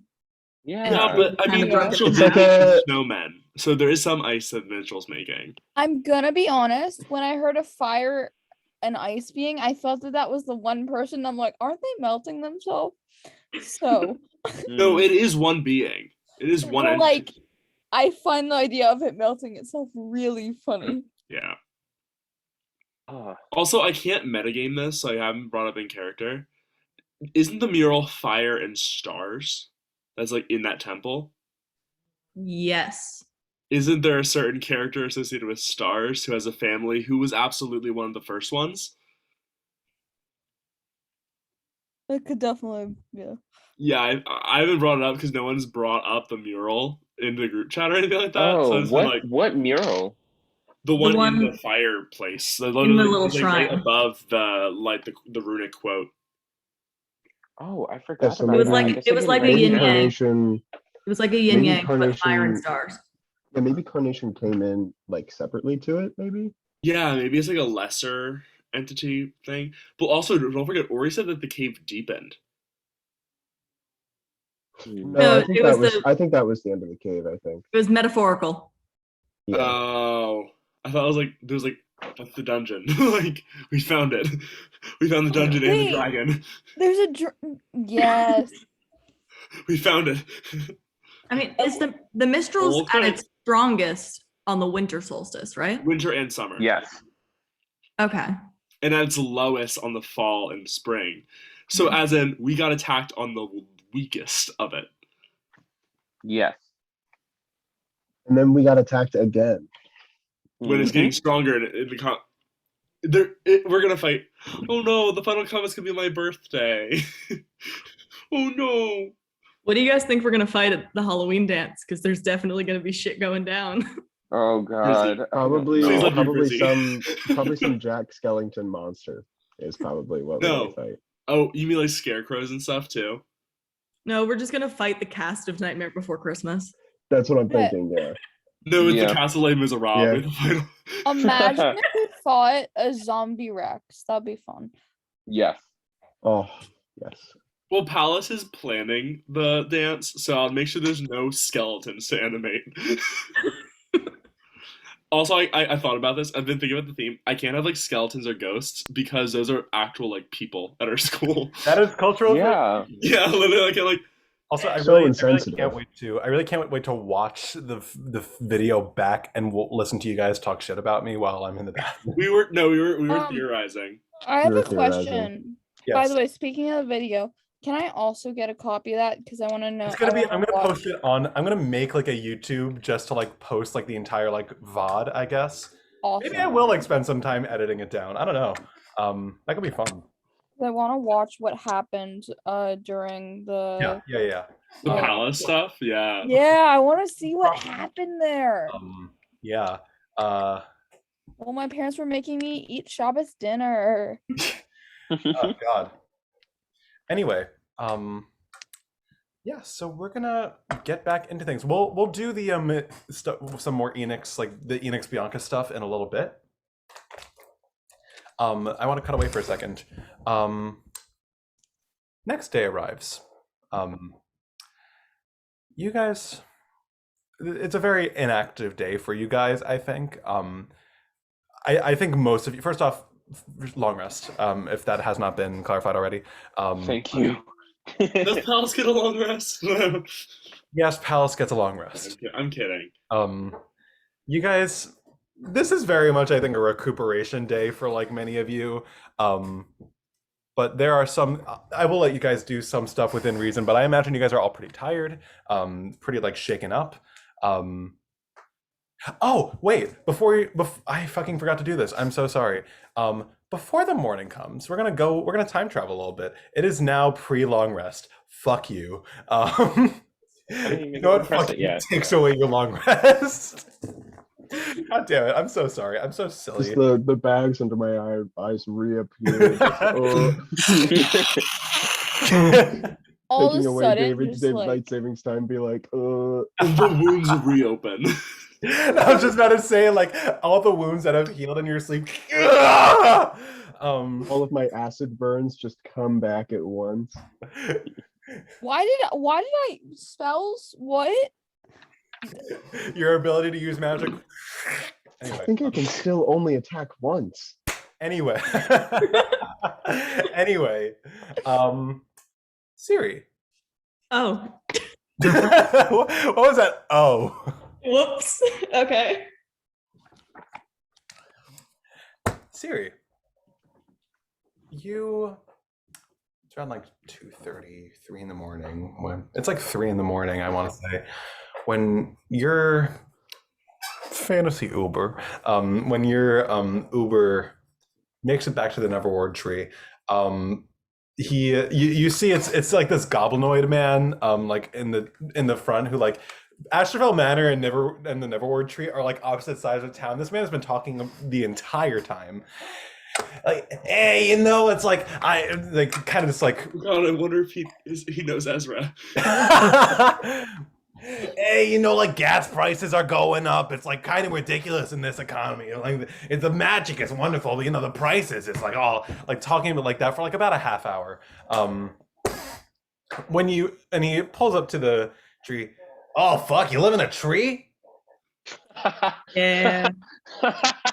He turns to you. That's fucking sick. Have a good night. And You too, man. you get out of the car. You're like drives away. How many stars are you giving him? Oh, I'll give him 5. She just clicks it and just. Okay. No, he does not He's talk- not Lazaro. So there's this thing right called NFTs. I didn't say Lazaro likes NFTs. I've never said that. I never Please said I make was it Lazaro. canonical that It didn't he need to be does that. said. What if he does? What you've made me Oh, do. you live in a tree? That's sick. Honestly, killer quote. It is an incredibly sick tree. Yeah.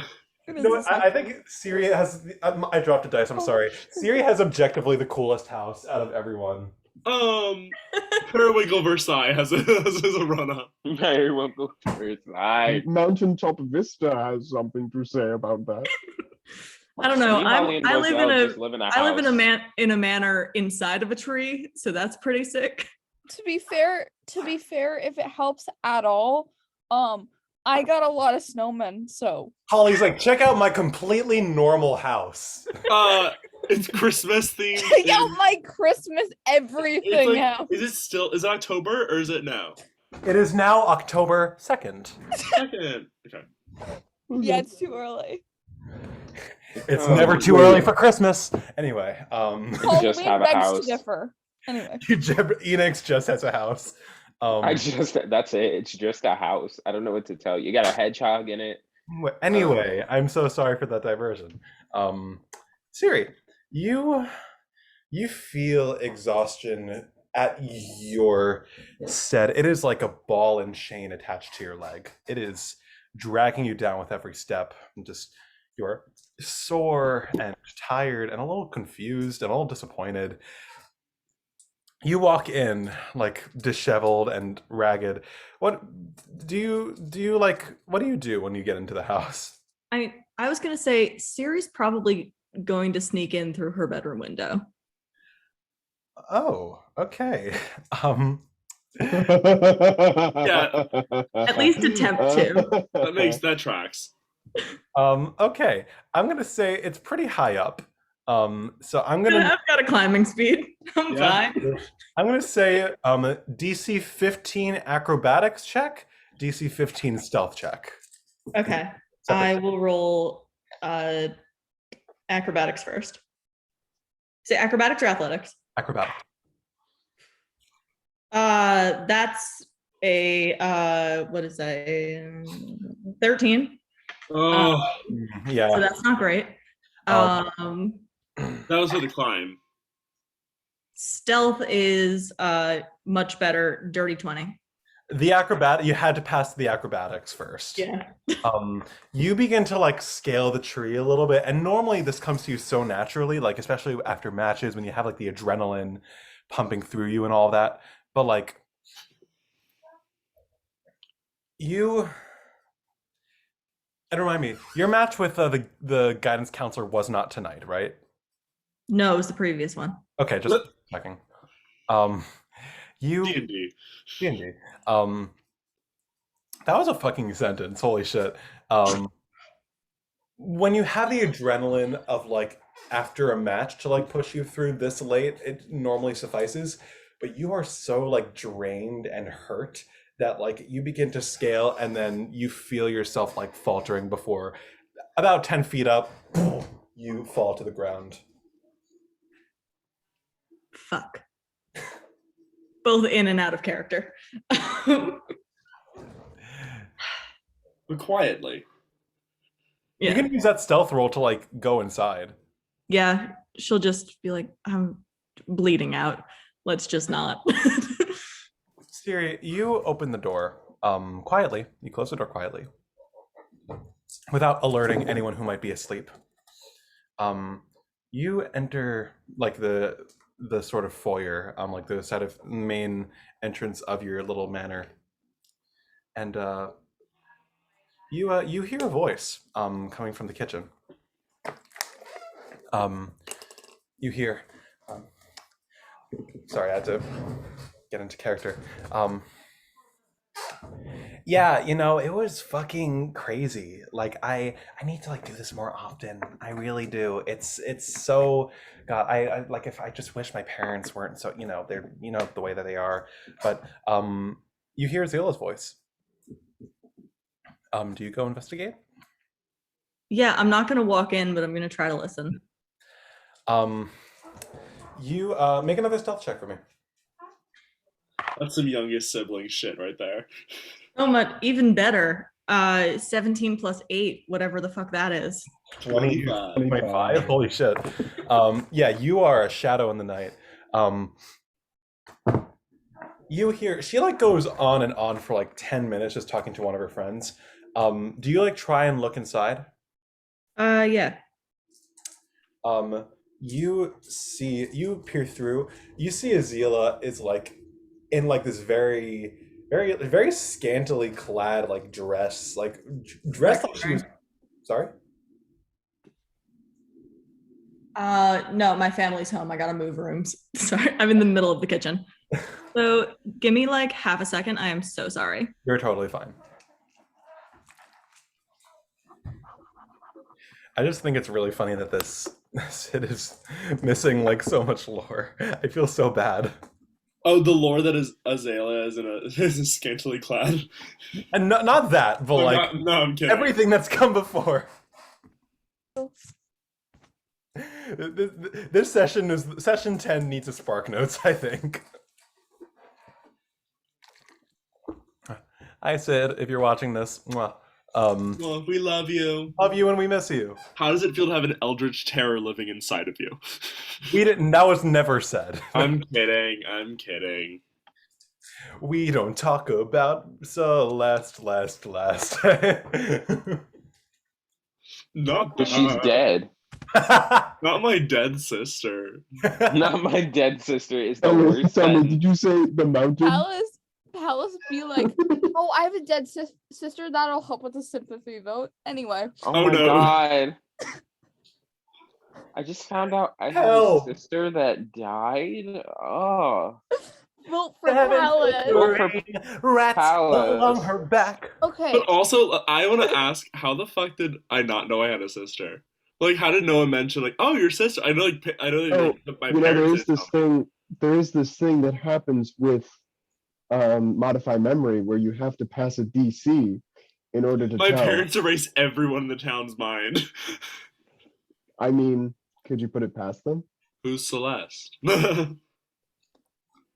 Who is that? No, I mean, they couldn't get every single person in the town. That's a lot of people. Wait, so did I miss anything? No, I think while, what I'm did I miss anything while I was like for a second? That Back argument was press really for the calling. only thing you did miss. Okay. Sorry, I'm back. You're totally fine.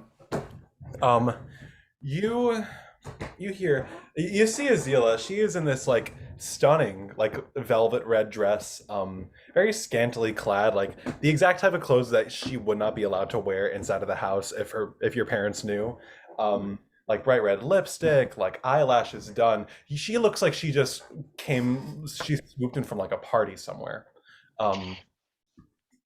She's like, yeah, you know, I like that place is fucking crazy. Like it really is. Like, make a perception check for me real quick. She was at the press. oh Perception. no. 17. She's drunk. She's pretty drunk. You can tell from the tone of her voice. She's like pacing around the kitchen a little bit. Like she begins like opening a can of tuna and like she sticks a spoon in it and starts like eating it from the can. Yeah, This is blackmail. You shouldn't be recording. yeah. I really should come with you guys more often. I know. It's, my brother just came back. And, like I know my parents are like, they don't really get on my case that much, but like they still whatever. Yeah, I don't want to wake them up. I should probably get going. All right, I will see you later, bestie. Mwah. She hangs up and begins to leave. I'm gonna need one more stealth check from you. Syriee? 23.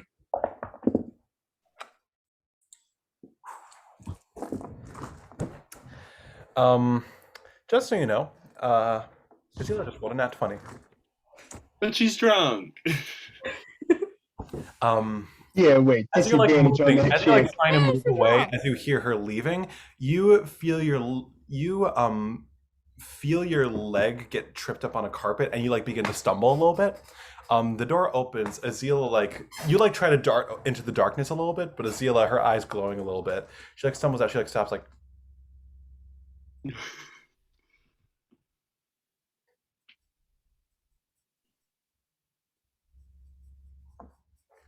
she like looks around a little bit confused. Gonna make another roll real quick. Kind of like looks around a little bit and then sees who the fuck is that? like looks directly at you, Syriee. Syriee? Hey. Do you step out? Yeah. I imagine you were like standing behind like a suit of armor and like your tail was like switching out a little bit or something. But she like looks at you like holding the can of tuna. What the fuck are you doing? Wait, Jesus Christ, you look like shit. What the fuck?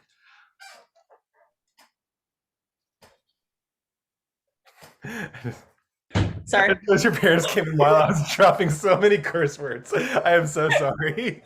No, it's fine. Looks at you like, Want me to say goodnight? Sorry about that. sorry. She like looks at you. Oh my god, you look like shit. What okay, what the fuck? What are you doing? It's like 3 a.m. What are you doing awake? What are you doing? I asked you first, motherfucker. Where were you? I was doing my own shit.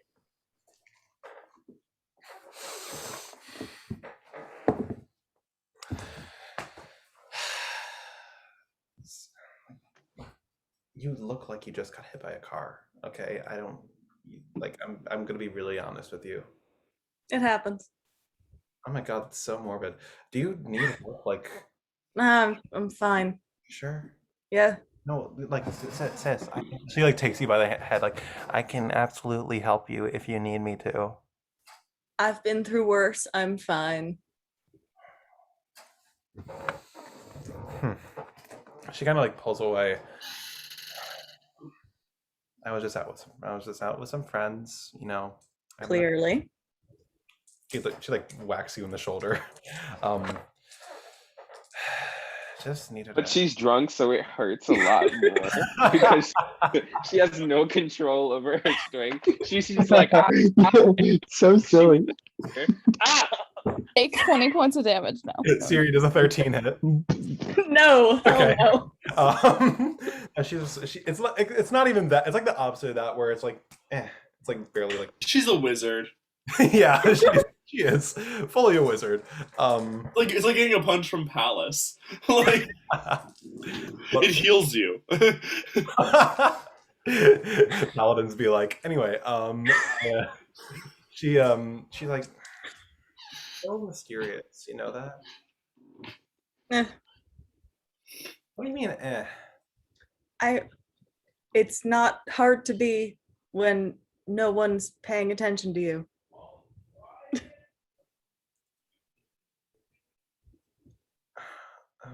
She like kind of like she almost hesitates a little bit upon you saying that. Are you like okay? I'm fine. Like actually, no. Actually, like are you in like danger or anything? No. You seem like unsure about that. Like you like hesitated.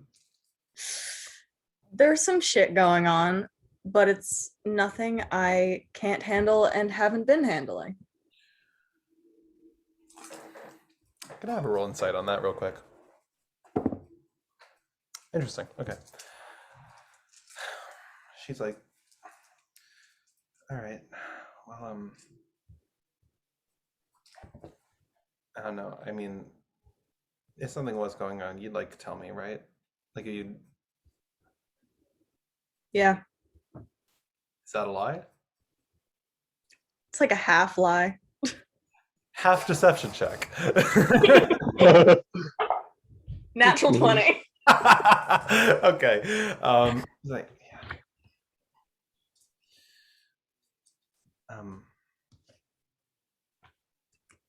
You know, I'm like super drunk right now. I don't know if you can tell. A bit. So like the walls are a little bit down a little bit. I just want to say I feel like I don't get to say that I think you're really cool a lot of the time. I don't get to say that a lot, and I think mom and dad can be dicks, like to you sometimes, and I know what that's like, and that's really shitty and not cool. And I just want you to know that I think you are a really valuable person, and I am never going to admit that while I'm sober, probably. But she kind of like bro pats you on the shoulder. You need to get to sleep. I'll be fine. I really don't think you will. No. She face plants on the floor, trips on the same carpet that you did. Fucking bitch. What do you say? So just fucking dumb bitch. Tuna everywhere. um, God, I forgot about the tuna. She begins to struggle to her feet. Can you take me upstairs? Yeah, I got you. You walk her into her room. You walk her into her room. It's considerably nicer than yours. Though whether it's your parents or just her sheer like overwhelming sense of style, you can't really tell. Probably the latter, but you know, just very. It's very like Disney adult in terms of aesthetic, like the fairy lights, the overwhelming like pinks and blues. It's like too colorful for like a college age student to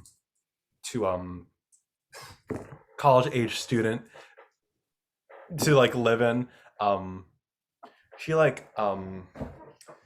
You settle her into bed. Thank you, Syriee. No problem. Just she paws at the air. You're a good sister. Yeah. Just go the fuck to sleep. I'll go to fuck to sleep. It's just she passes out immediately. You're standing in Azila's room with her completely passed out. Are you gonna do anything, or are you just gonna go to bed? Take a quick glance around. Make an investigation check.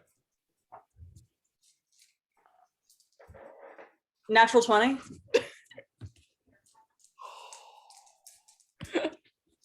Okay. Granted, it's a 19. Go. It's a 19. I have a -1. No, that's fair. That's still a nat 20. Pallas wishes. Give me a second. Whew, okay. I need to pull out my book for this one because there was stuff that I wrote down. Where did I put my book? Give me some of your creepy room luck. The creepy This is quite literally if you were in a different room at a different time, the nat 20 still would have happened. Oh You really god. should have slept over. I think that would have. Here we go. Give me a second, guys. That was a really lucky roll. Fuck you, Arielle. You're welcome. Because your investigation isn't super high either, right? Like it's. I have a -1. It's a nat 20. Like I can't fight that. That's a Yes. good fucking roll. Syriee has great perception. Terrible. Shit investigation. Great wisdom, shit intelligence. By the way, I just really quickly wanted to say, Tommy, I now have a +8 investigation. Horrific. Anyway, Syriee. Again. Why about it? Again, I wish I had music. Again, why is Sid not here? No, I'm not saying why is Sid not here. I just feel bad because she's not here for all this. Fuck. Again, she's gonna need a Spartan for this session. Holy shit. That's why we're recording. Why we're recording. That's what my notes are. That's also what your notes are for. Thank you, Arielle. Syriee, you don't really get the chance to go into Zila's room very often. It's very well guarded. She doesn't let you inside for really anything. So there's a strange sense of like excitement and renewal that fills you as you realize, oh shit, I can sneak around my sister's room and she can't do anything. And you begin almost looting the room a little bit. At first you don't find much, girls' clothes, old books, her room is covered with like pictures of like her from high school, like at different events, or pictures of her holding trophies, a lot of trophies from her time at the School of Inspiration. Pictures of her with her parents and with Danique and with a very disgruntled looking you. You begin to find some interesting stuff. You find underneath like a stack of books of old textbooks and stuff, you find a series of college rejection letters with her name on it from a few years ago, dated back to like 2020. I think that'd be like 2020, 2021, like maybe 2019. All from like a variety of different schools, from like Comet Heights University, from like a bunch of different schools from different states, like overseas. Yale. Like, Sorry. you know what? I think you do find a letter from Yale, like a rejection letter from Yale. You Not fantasy, Yale. fantasy Yale. There's no fantasy Yale. All Yale. You is find a rejection letter from the school Danique goes to. A lot of just different rejection letters. You find an old diary dated back to 2020, like around 2020, around this time. If you wanna, do you want to be the one who cracks this open? Yeah. You kind of like skim through it, like in your haze of exhaustion, you don't have time to like really deep read it, but you like skim through it. It talks a lot about a general looming sense of unhappiness in her life. She stopped writing in it at like the beginning of 2021. But you see a lot of these dated back to when she was like a senior in high school, like versus like out after her high school graduation.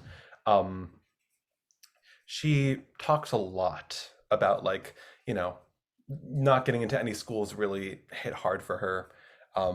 Her feeling like a disappointment to her parents, her feeling like she was, you know, the lesser of the two twins between her and Danique. Your name doesn't come up often, but when it does, it's always out of a sense of sort of longing or frustration. Sentences like, I wish, sentences pop out to you like, I wish Syriee opened up a little more. I wish I was closer to Syriee. Syrii's mad at me again. I don't know. Like you even see like a few entries about like her feeling frustrated that like she feels like she has to take sides in her family sometimes between her siblings and her parents. She writes very little ill word of you, Syriee, but there's a sense of longing in what she writes about.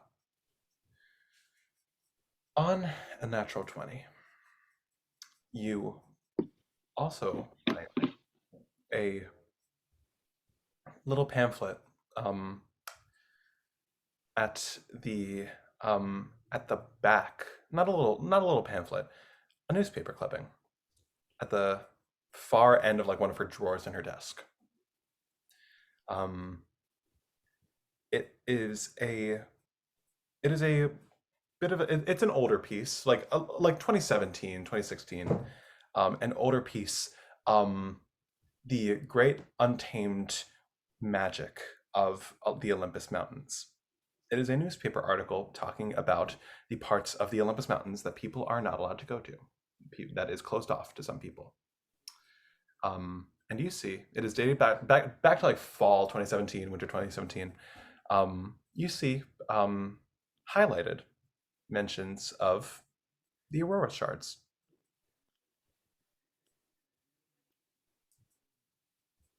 All right. Siri's gonna pull out her phone and just take a picture of the clipping and then put it back where she found it. Okay. Gotcha. That is the bulk of what you find. Cool. Ayo, new sister lore just dropped. She's in on it. Sorry. There's a lot of new sister lore dropping this session. That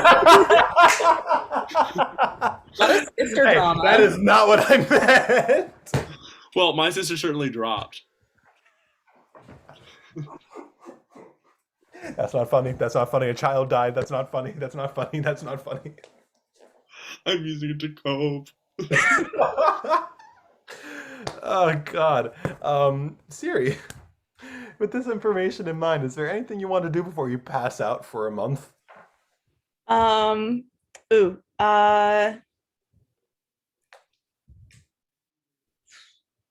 no, I think she's gonna just save that in her phone. The clipping? Yeah. Okay, beautiful.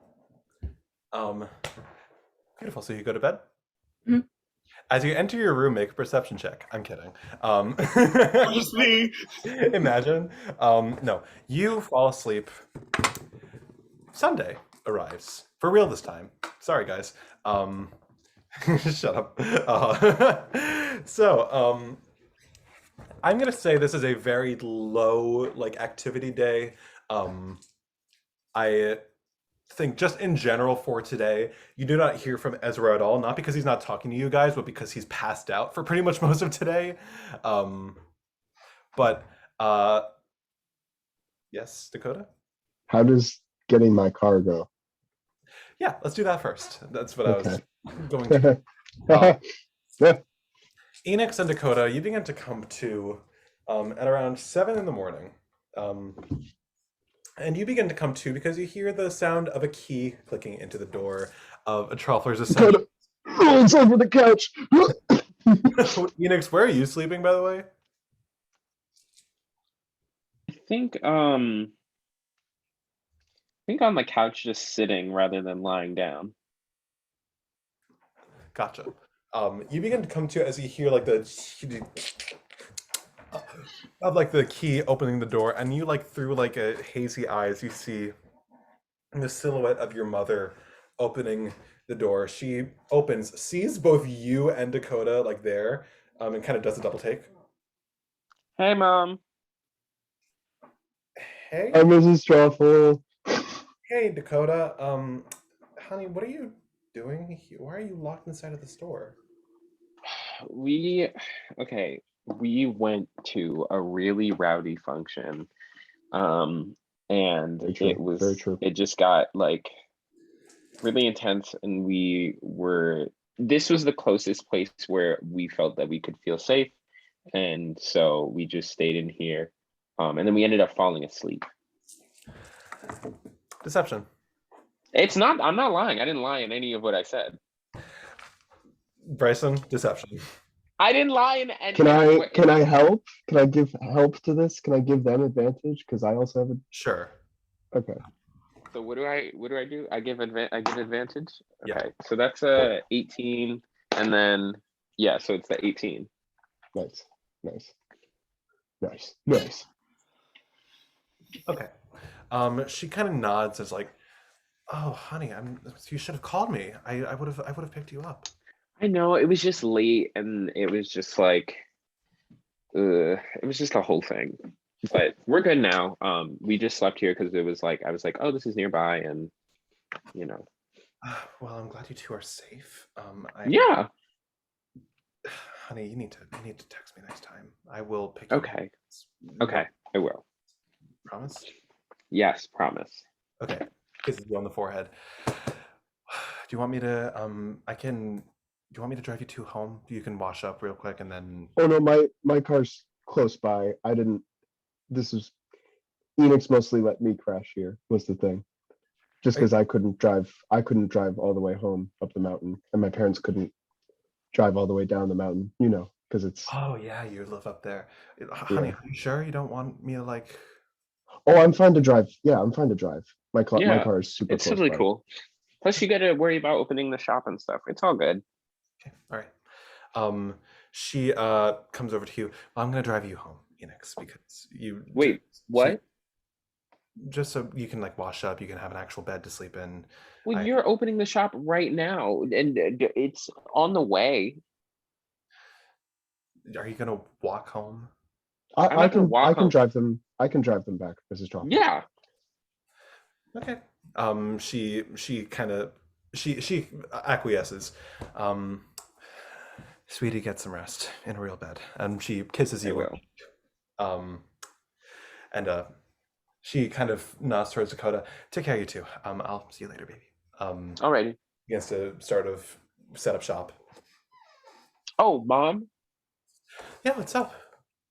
I wanted to ask, I had heard about, I was at the church the other day, and I had heard about something about like the bathed in the light. There was like a thing, um, the Union of Light. What is that? Because it was on my birthday, and I was like, Oh yeah, that's kind of a thing they just announced. She like takes out the pamphlet.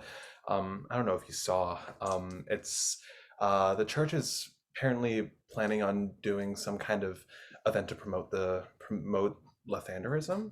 oh, With sort of the order of the guiding light in order to kind of it's kind of sort of a cross promotional event between the two churches, which they haven't done in a long time.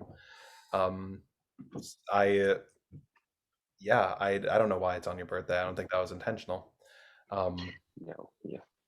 yeah, it kind of sucks, but don't worry, it's your birthday, kiddo. We'll do something after. Okay. And she sets it down. Yeah, well, you two take care. Alrighty. Okay. Love you, kiddo. And she starts setting up. Bye. So Dakota drives you home. From there, is there anything that Dakota, you particularly want to do today?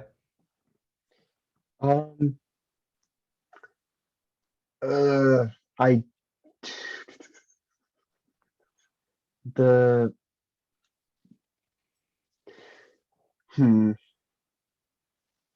I don't. What day? I'll let you think about it because I do have Sunday. some stuff planned. Yeah. I'll let you think about it. Okay. But yeah, Enix, you remember what Bianca texted you last night? Are you going to go over Mhm. her? I am. All right, let's do that. You hop on a bus, and you make your way over to. I do want to say that I shower and feed Silas. Yeah. You head over to the Comet Heights apartment complex. You haven't really been there a whole lot. You know that a lot of people in Comet Heights live there when obviously cheaper housing and all that. Mhm. It is a series of like pretty nice buildings with like statues out in front. You see like there's like a little plaza area with a statue. Statue catches your eye every time you really pass by. It is a statue of Jeremiah Rolfus Preksted. I'm going to put that name in the chat. That is the Please founder, do. Jeremiah Rolfus Preksted. That is the name of the founder of Comet Heights. This big bearded human man with like just like a flowing coat and all that. He founded the town after all this time, and he made Comet Heights as a home for anyone. That's kind of his whole MO. Statue of him out in front of overlooking like a fountain. You check the Enix takes a picture of the statue. Okay. You consult your text. You check. She's one of the lower apartments on the left building. You.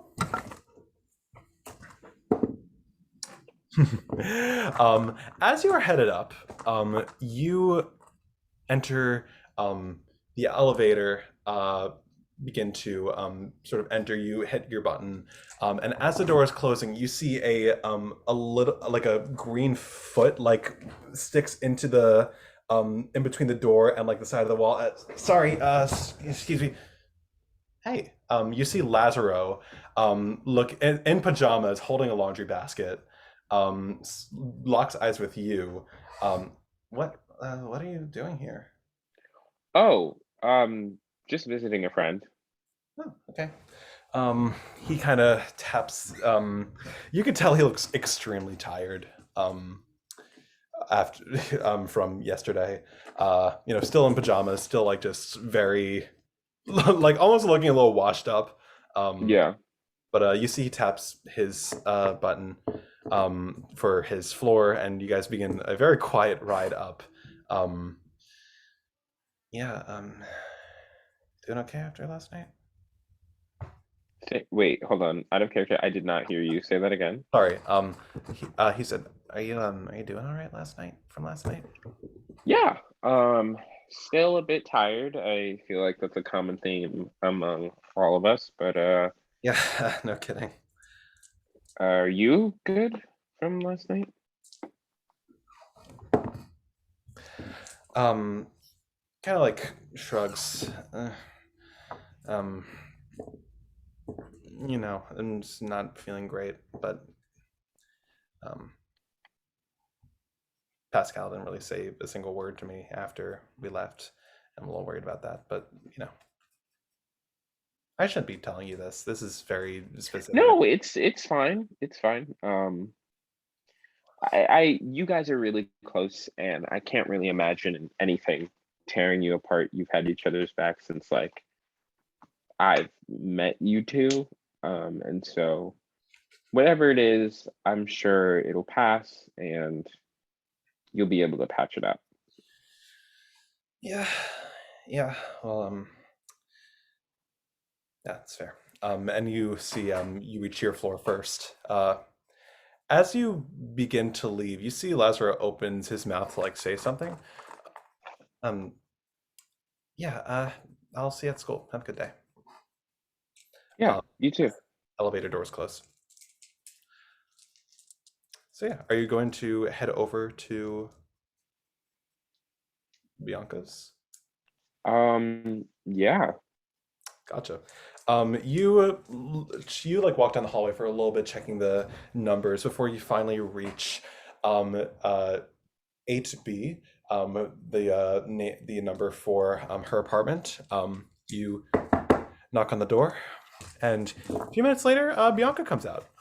She is like kind of like mid getting ready. You can see like her hair is all like tied up. She's like kind of she looks like she's fresh out of the shower and like just got into like a change of clothes. She opens the door. Oh, hey. Do you wanna come in? Yeah. Yeah. You look nice, by the way. Good. I like your outfit. Thanks. You come in. You close the door.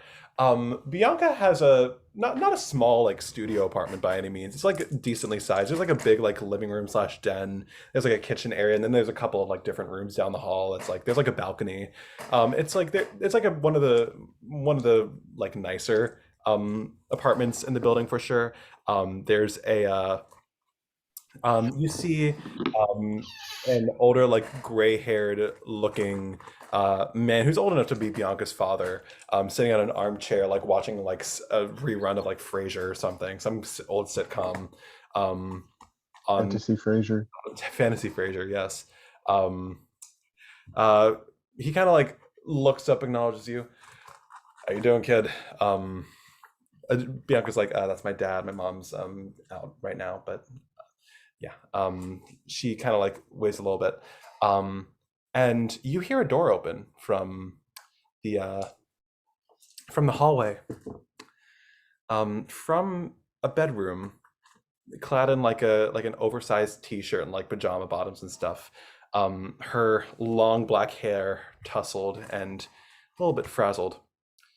You see a little red tiefling girl.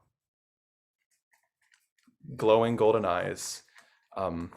Very little resemblance to Bianca or her father.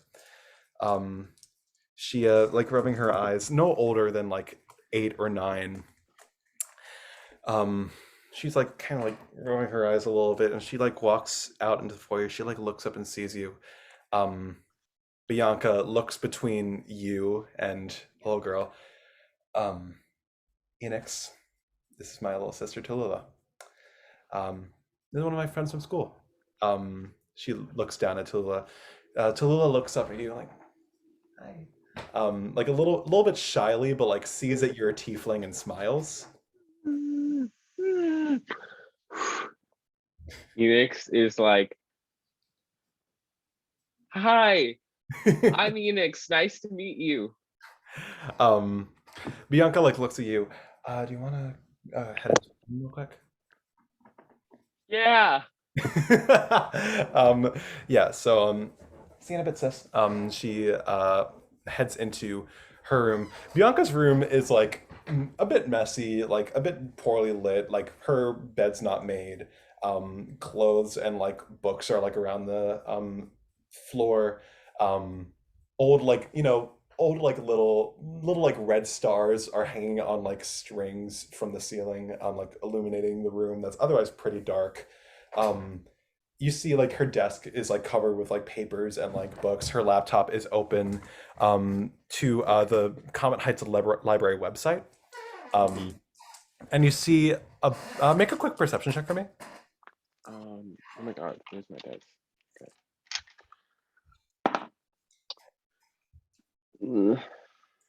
No, that's a 9. A Is that 9. a 9? Or is that a 12? That's a 9. Yeah. That's a 9. You look at her desk and you see among the books that are there, you see old an old incinerated tome with a dark ruby sort of gem embedded into its front. These like intricate patterns of like brown and purple strands, like kind of sprawling around it and like towards its binding, sitting closed on Bianca's desk. You guys enter her room. She closes the door.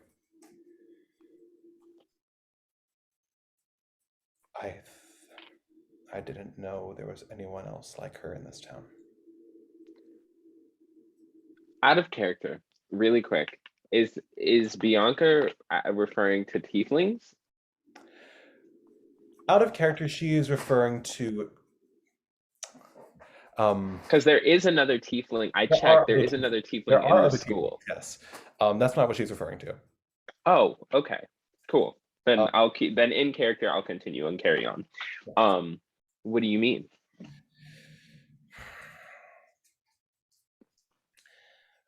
My parents really wanted another kid, but Mm-hmm. for some circumstances, they couldn't really do it through, you know, normal means. They didn't really bother telling me a lot of the details, but the next thing I know, we are living our lives under the watch of a powerful infernal creature, and my mother's pregnant. Oh, And I thought that Talia was the only one like that.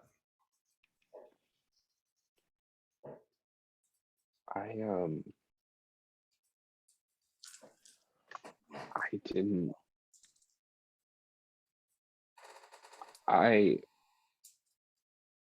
didn't. Um. What I all I've known is that I just know I was born from my parents. I didn't know I I didn't know I was like that. I don't know if it's the same thing. It just, I mean, your parents are like very devoutly, like, people of Lathander. That's what I can tell. There's, the stuff that my parents do and the stuff that your parents do are very different. Okay. I just wanted to know if you knew anything about that. If there was just some kind of, if this is just a different situation entirely. I thought it was. I thought um, I don't know. I thought I was just. I was always kind of just explained as like a medical anomaly, or maybe there was some ancestral like tiefling back way back, and like maybe there was some tiefling in like my mom or my dad and they just didn't know about it, and I just presented. Maybe it is. I don't I think didn't. your parents would get involved in the same thing that, my parents are. But I Well, at the very least, I guess it's nice to know I'm not alone, I think. Yeah, well, she kind of like sits down on her bed. I guess I just wanted to know if you knew anything, but if you don't, that's okay. No, I'm sorry. You don't have to apologize. I feel like I just opened like a weird door for you, and I apologize if that's, gonna. Weird doors get open for me all the time. You have no idea. Do you like being a part of the church that much? I mean, honestly,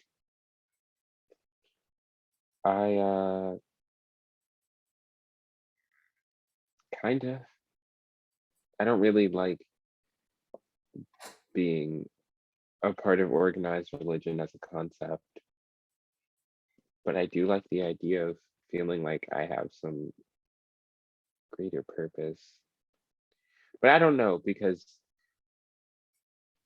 I get told one thing at home, which is, we're all here just trying to do our best and we're all here for a purpose. And then I get told by other people that people like me aren't here for a purpose, and that sometimes there are mistakes of some sort that slip through the cracks. So not really too big on that part, but I also think Lathander is kind of a sham because of it. Because why would, if everything is supposed to be planned out, then what the hell am I?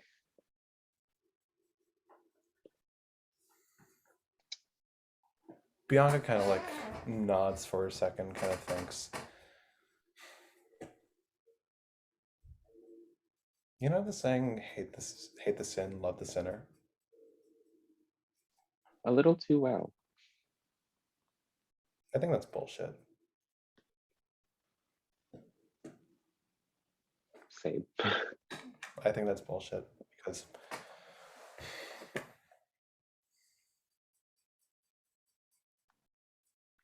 the things that people swear by don't make them bad people. It's the fact that they're bad people in the first place.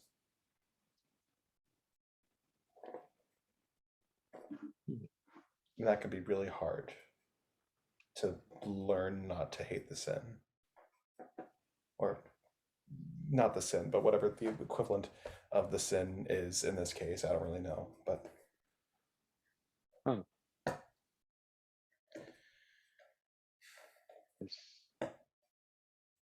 Guess you got a point there.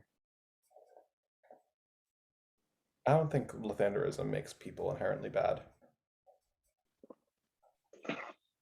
I think people who are inherently bad find things like Lathanderism to latch onto and use as some kind of shield.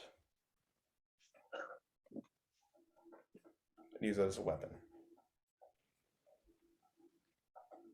And then it's a pretty damn good weapon. Sometimes it is. I guess it doesn't have to be, though. It doesn't. Not for everybody. I don't know. I'm sorry that happened to you. That's Yeah. It's not your fault. You didn't do it. As far as the stuff with your sister, though, I'm assuming that menacing book over there has something to do with it. She like looks over, picks up the tome, leaves through it. My parents gave it to me when she was born. I was better for it, so. You what?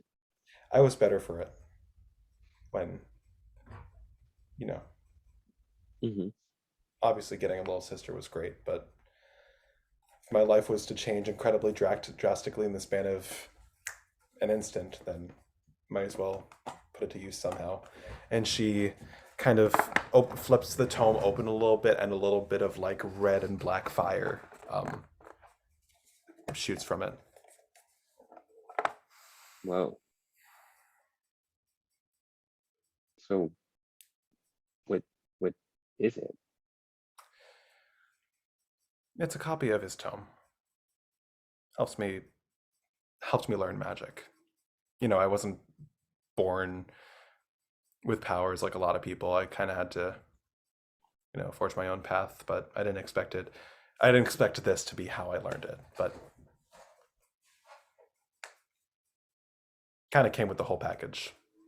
No, I mean that's kind of cool though. I mean, you like, I know it's kind of fucked up, but like in a way, you kind of found a weird connection to yourself and your sister, and I don't know. I think everyone finds that connection eventually. It takes longer for some people. Maybe I got a little lucky in the first place, but if you haven't found that connection yet, then I'm sure you will. If not now, then later. Hopefully. Yeah, well, she puts the book down. It's taught me a lot about spells, but it's taught me jack shit about, you know, anything else involving higher beings and how they sort of have affected Common Heights as a whole. Mm. Maybe there isn't much to investigate. I thought there wasn't much to investigate, at least. Considering, you know, I thought Tallulah was sort of one of a kind. But I mean, maybe there is though. I'm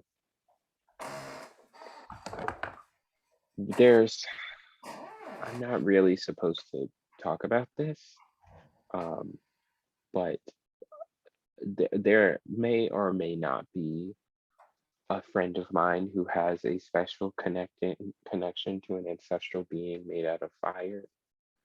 I mean, I know who the being is.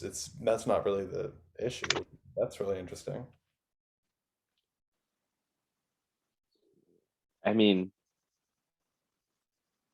so you said your parents made a deal with an archdemon.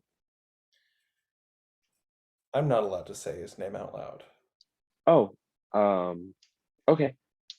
You don't want to, like, you know, I don't want to invoke him or anything. No, totally. Can you write it?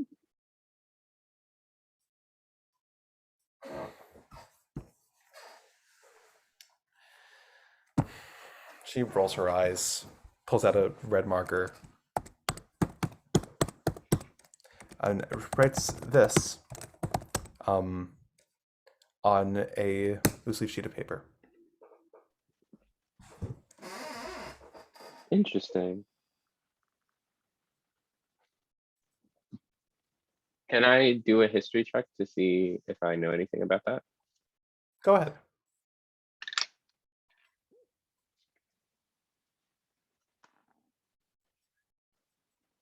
That's dirty 20.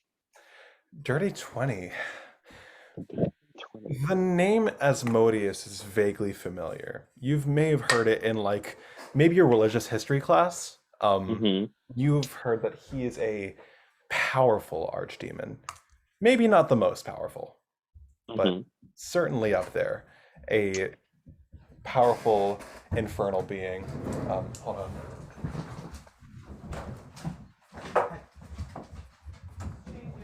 All right. My mother's home. I start talking about Satan, and my mom immediately comes into my room. Oh no. The name Asmodeus has come up. You know, he is a powerful infernal being.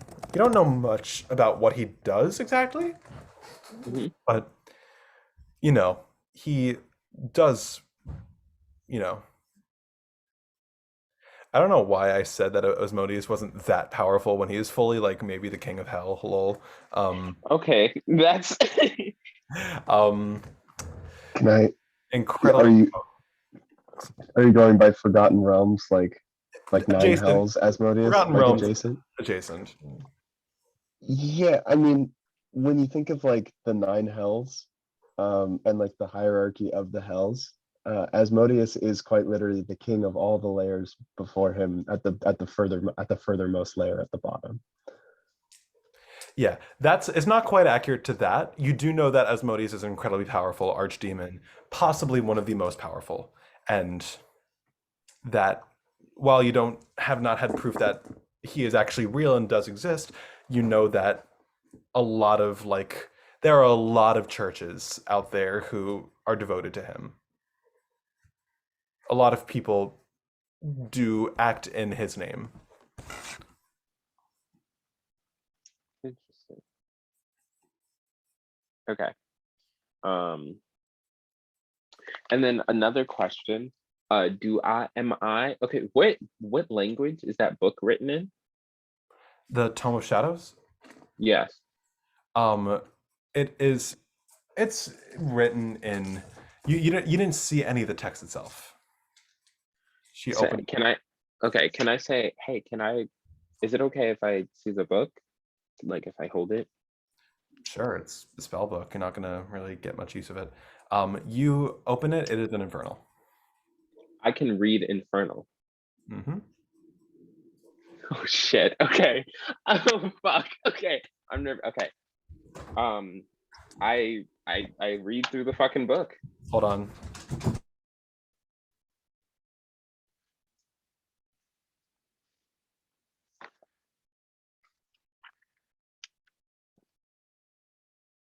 The idea of ancestral languages are just so funny to me. Like it's in your blood. I like how for this campaign, Enix and I are just gonna maybe be reading like books in a corner. I think that's a good There's a bet. chance that Pallas's languages will come in handy. I doubt it, but Ancestral languages. I'm they're gonna make so it weird. feel like the fact that you can read into Tabaxi is going to be like the MacGuffin that solves the entire case. Theory. We love knowing Leonin. um, yeah, so you read it, you just see like a bunch of descriptions of like casting spells for those who are attuned to the word of Asmodeus. That's the wording that it uses. Talks about it just goes through like a list of like Eldritch Blast, Fireball, Arms of Hadar, like a lot of different spells. Spells that sound familiar, but cast through channeling the power of Asmodeus.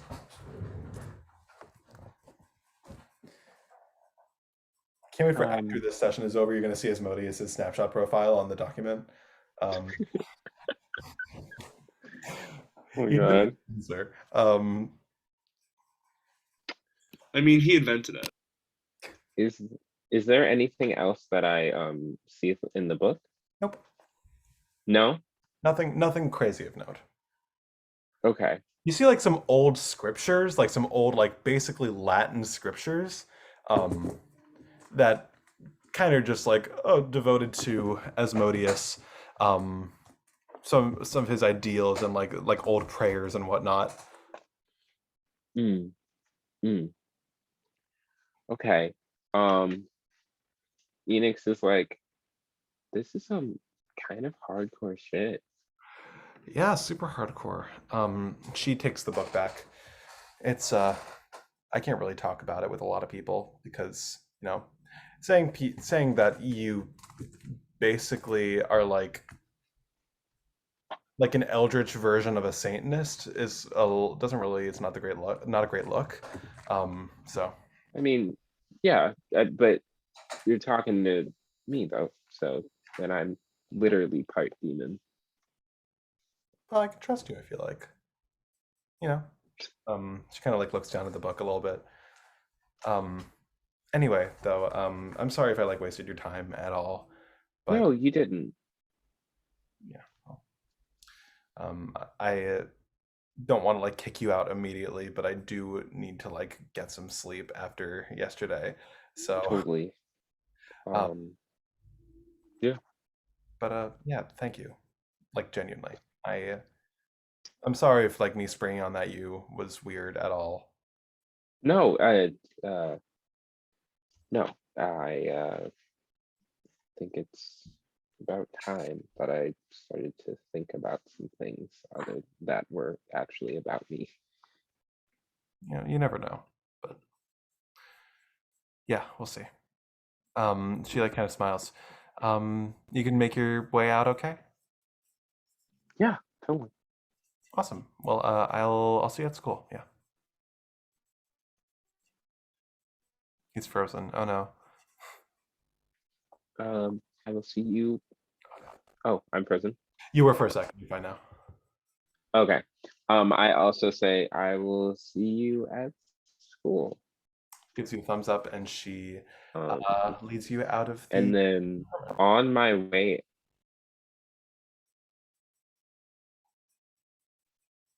I have to say on my way out, I say bye to bloom a little flower in her hair.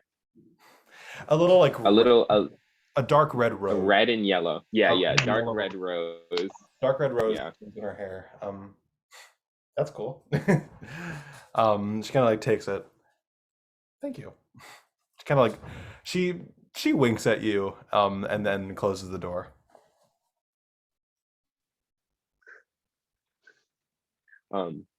Phoenix like walks away a little bit and then it's like, okay, get yourself together, get yourself together. And then goes to walk to the apartment. What's his face is in Lazaro. You're gonna go to Lazarus' apartment? Yeah, I just want to pop in and be like, hey. Okay. And that's it. Did you Nothing crazy. so you knock on sorry, what do you want to do? I just want to pop in and be like, hey. And that's it? Say hi. Just wanted to say hi.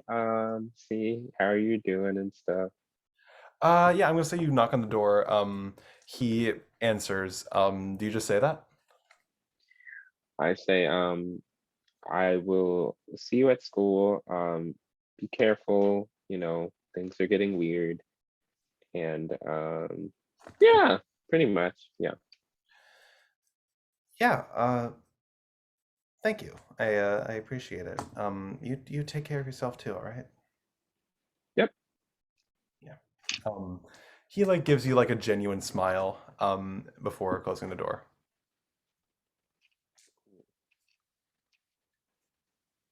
Sick. So then I guess, yeah, I start to walk out of the apartment complex situation. Beautiful.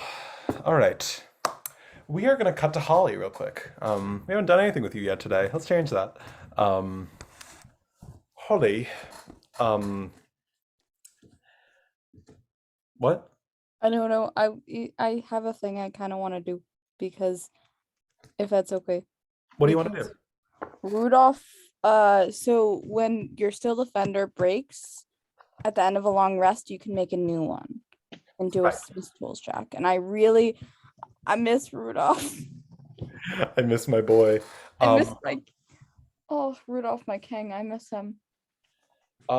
Yeah, cool. So you wake up, I'm gonna say like around like noon. You know, exhausted teenager things. You wake up and you hear your phone ringtone going off like a da da da da da. I don't want a lot for Christmas.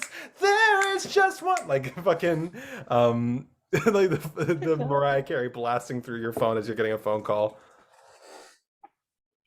Check my phone. You see, you're getting a phone call from Pascal. Oh, I answer it. Hey, hello. Hey, Pascal, what's up? Hey, listen, are you like doing anything today? Not much. I mean, I have to do some work on Rudolph, but not much. Okay, cool. I'm sorry for asking you this. Do you mind if I like hang around with you for a little bit Of today? course.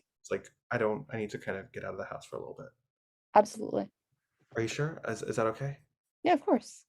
Okay, cool. I will, you're, Do you, wh- do you wh- know where do you have my address? just text it to me. My dads will figure it out. Awesome. Okay, thank you. Appreciate it. Hangs up. About 20-30 minutes later, you hear a bit of a knock on the front door. You answer. You see Pascal like wearing like a kind of thrown together like flannel and jeans, standing at the door. It's like, hey, should I where are you? What are you? Hi. Hi. Yeah, it's a little bit Christmassy. Yeah, wow. Counted like 7 snowmen like coming up the pathway. That's crazy for like October. Yeah. It's not just it's not this is how we all year round. Yeah, your parents like hear from the kitchen and immediately come over like, "Oh my God, are you one of Holly's friends? Oh, you were here already. I remember you. You're so sweet." Like crowding around them. They look very overwhelmed for a second. Yeah, so, your parents are like standing there. Pascal like turns to you. Yeah, so where's Rudolph?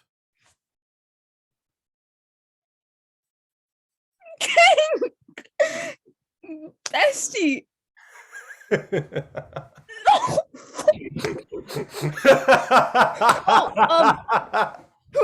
Who's Rudolph? Who's Rudolph?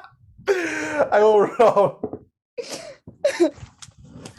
What do you get on deception? Okay, where's my sheet? Shit. Where's everyone going? This is not the right. Okay. We are here. Aidan, come back. I just had to stand up because I get really antsy. Gotcha. So I just need to like move. No, you're So, fine. like, I'm literally doing like theater warm-ups in place. I don't feel like y'all need to see that. Help. Okay, that's fair. I'm going to get food, and I'm still listening. Sick. What do you get? 13. Your parents like look at you like, Pascal's like, oh, yeah, do you wanna go? Like looks at you like very confused and scared. Do you wanna go? Okay, you can show me where to go. Yeah. I was thinking. Do my parents have like an open door policy? What is their policy about like people in my house? What is your parents? Yeah. Are they chill? They're chill. Okay. They're pretty chill. Because I've never hung out with someone in my house. Well, I probably have, but in Not this. in this house, maybe. Yeah, not in this house. Yeah. They're like, honey, you can just go to your room. It's totally okay. Yeah. Yeah. That sounds great. Let's go. Yeah. You lead Pascal into your room. Thanks, this is Nightsong. You close the door. I am so sorry. I had no idea that was You're like. fine. You're fine. They just do not know. It's a long it's Saint Nick. Yeah. Okay, I'm very sorry. You're fine. I promise you're fine. They kind of like sit against the door a little bit. So you need to rebuild him then from last night? Yeah, I do. I have to do I have to spend a little bit of time working on him because he got broken in the library stuff. Yeah, I get that. I mean, do you want me to like help you, or I know a thing or two about. I've fixed up like cars before. I'm sure there's a little bit of overlap. Yeah, absolutely. Cool. The more the merrier. Yeah, whatever. Let's say whatever check you need to make in order to rebuild Rudolph. You have the help action from Pascal. Awesome. So it says Smith tools. I'd say intelligence check with your proficiency bonus. Then I think that's how that works. Oh, sick. Yeah. So okay. So that is 13 plus 8. So that's a 21. Whew, yeah. Over the course of like an hour, you begin to slowly piece together Rudolph again. It's not as long of a process as it was initially building him because you now know what the build is like. So you don't have, there isn't so much trial and error. After a good like 2 hours, you begin putting the finishing touches, and you guys have just been talking, I think, the entire time about like just whatever. And at one point, Pascal says, "So, I know I asked you this when I first like met you, but what are your thoughts on the whole like Christmas thing your family does?"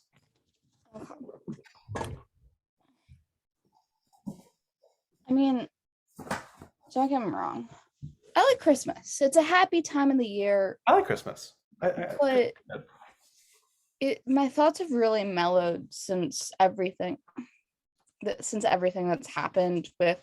Have I told you about my grandma? No, I don't think so. So she got run over by a reindeer. And Sorry. I know every time it amuses me as well. So she got run over by a reindeer. Like the song? Yeah, and Santa didn't do shit. Saint Nick didn't do shit.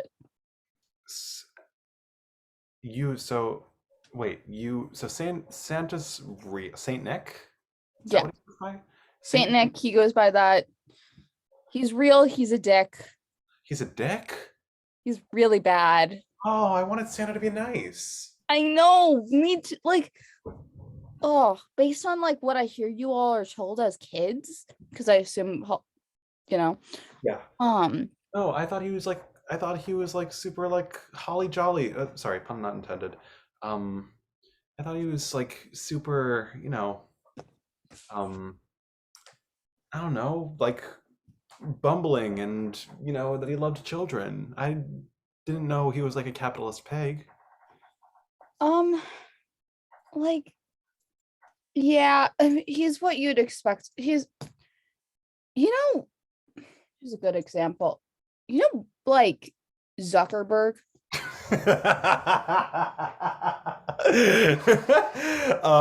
Hey, Zuckerberg is hilarious.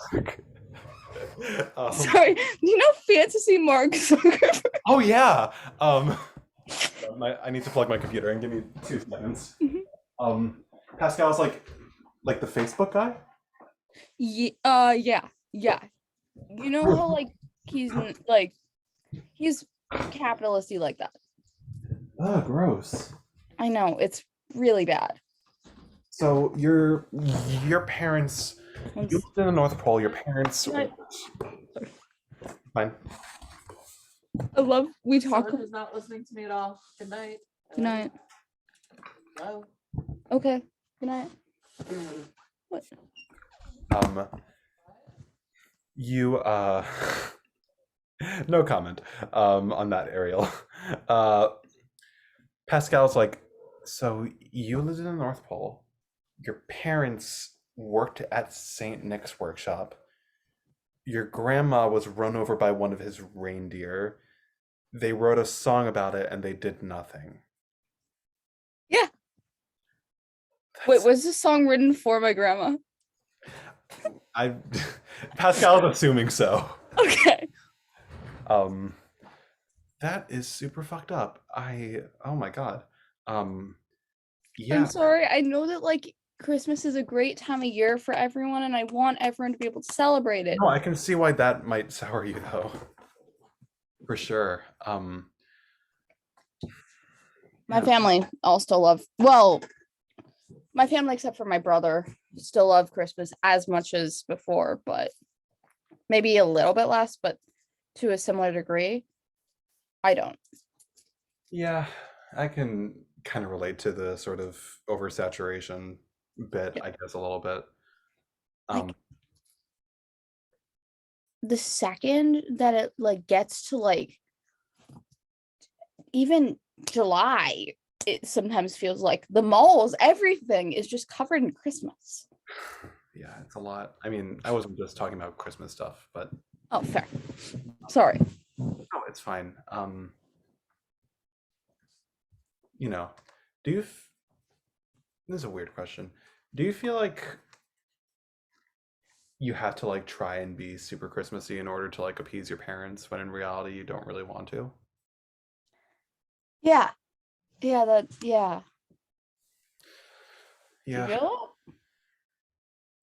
Hmm? Yeah, I do. Is that I do. Definitely. Yeah, I can relate to that a little bit.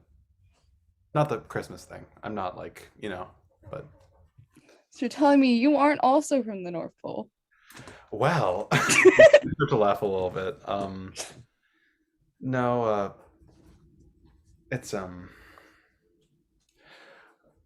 you've seen my dads, they're like real, like, rowdy monster people, kind of like men's men a little bit. And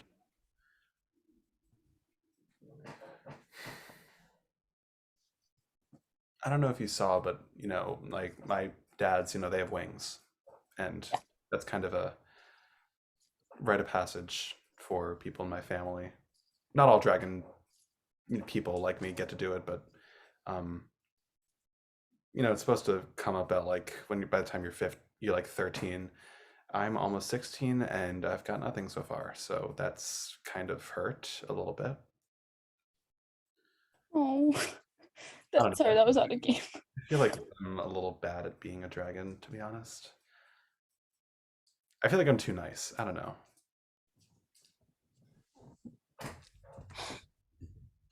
Okay. I don't know what it's like to be a dragon. I'm clearly not a dragon. So I don't know if I'm really the most qualified to give you advice, but I want to tell you from my view, which is I don't know much at all. You're doing great at life, and I just I think that you're the perfect amount of nice. I think you're a very nice person, but I think that it's good to be nice, because if you're not nice, then where's that going to get you in life? Being nice gets you a lot of places, but being good at what you're supposed to do gets you a lot farther. But thank you. I don't want to sound like I'm like rejecting your kind words, because they really are. That means a lot to me, and I'm bad at consuming that sometimes. But that was really nice. I appreciate it a lot. You're better at this than Lazaro is. That was terrible. I shouldn't have said that. We all have our strengths and we all have our weaknesses. Yeah. Yeah, I don't know. Lazaro's not as bad as I thought. What? Lazaro's a good guy. He came off a little strong at first, but I gotta say he's grown on me. Yeah. Laz is a character. You said something about him being like hamburgers or something, like the first time we met, which like I had no context for that, but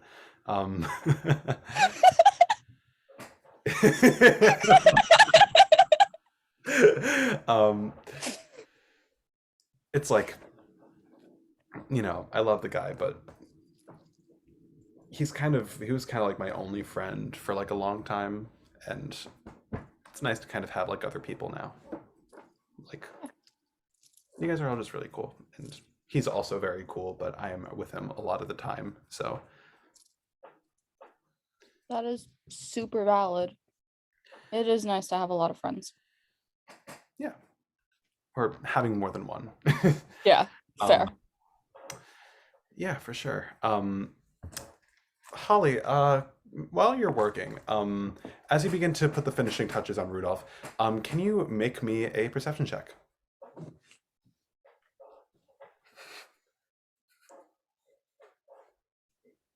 I'm so glad you get a creepy room check too. I will show you. What that I don't know if you guys can see this. Is that a nat? Is that a 2? It's a nat 20. That's a nat 20? I rolled a nat 20. That is a nat 20. So we get two nat Oh, 20 yeah, checks y'all- for y'all the room are getting nat except 20s for on your room, Vogel. Everyone except for Pallas. Hold on. On the count of 3, everyone laugh. 1, 2, 3. It'll happen one of these days. Sorry. Hey guys, stop taking my luck. I really. Oh god. Natural 20. As Pascal is kind of like droning on about like, you know, their friendship with Lazaro and stuff, you notice like out of the corner of your eyes float back to your desk, and you see, God, that's a nat 20. You see skittering up the side of your desk once more is someone who looks vaguely like an elf on the shelf. A tiny, pale-faced. You could swear he's almost elven, but he's so small. He's like, you could hold him in your fist. A tiny elven man, clad in red, wearing like a red business suit, like a candy cane striped tie, and a little bit of a like an elf's hat, like skittering up the side of your desk, kind of crawling up.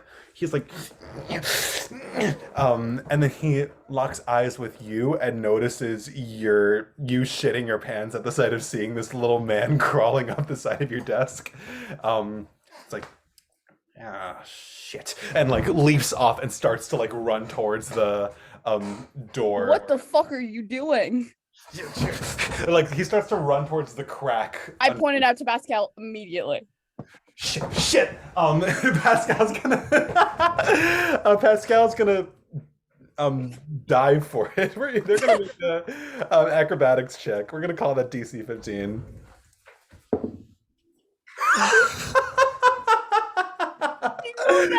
That was a nat 20. Nat 20 buddies. Pascal, with all of the grace of an Olympic diver, sees you point at the. Do you say anything as you point at the elf? It's elf. I think it's. I will explain. I explain. They like shit.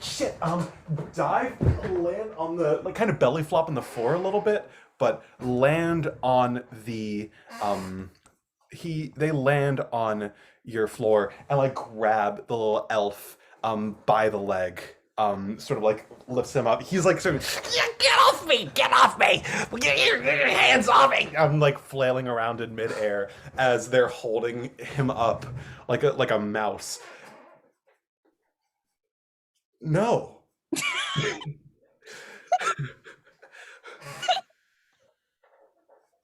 No, what, you hold this. Looking genuinely like kind of upset at the sight of this. What is that? What is that? Elf? I think it's stalking us. Is that what you're doing, good sir? Intimidation. You're gonna make an intimidation check? Can I fucking intimidate the elf? Make an intimidation check with advantage.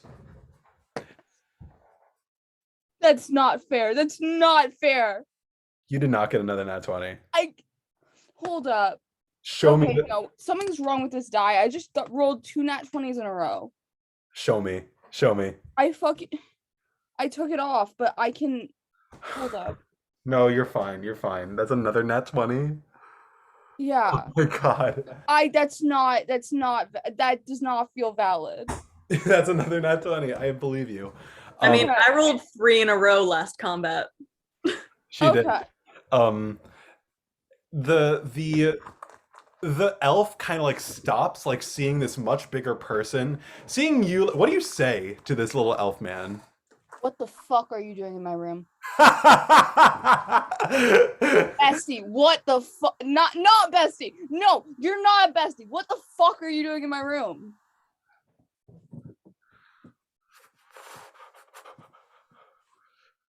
Can you please put me down?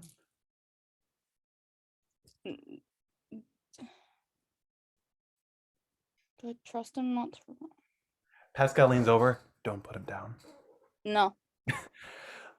Okay, this is a very bad look, Mrs. Nightsong. I understand, but you're gonna Okay, so here's what's gonna happen. You're gonna put me down. I'm gonna run off to my little hidey hole, and neither of our asses get handed to Saint Nick on a silver platter. Do we have a deal? Can I insight? No. Sure. I don't know because I don't know if I trust this dude. Okay, I'm gonna do it on this other die because that felt unfair. So that is insight. Oh, I forgot I was shit at insight. Okay. That is a 12. 12. Yeah, this elf is full of shit. He is on a mission, clearly. And it would not be in your best interest to let him go so easily.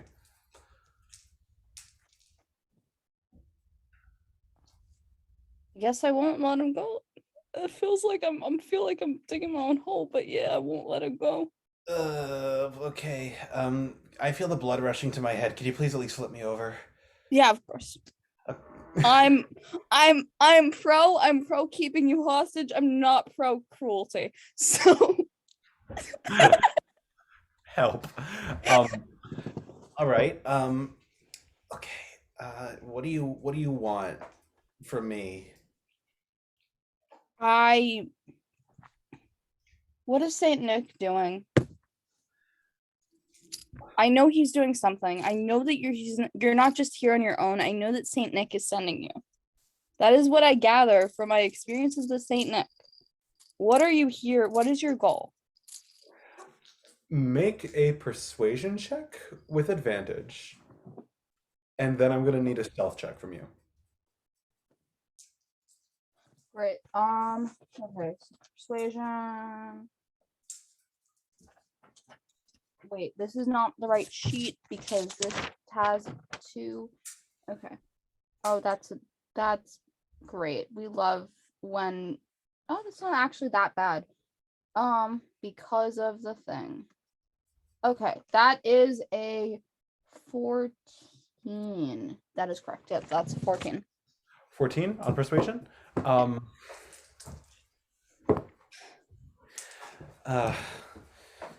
Okay, well, I feel like it would be in our best interest for me to formally introduce myself. My name is Buddy. I'm an elf. I know you're also an elf, so that's not really that very special. I shake Buddy's hand. His tiny little hand. Okay, so I'm not allowed to say a whole lot, but little lady, you're in a whole lot of trouble. You know that, right?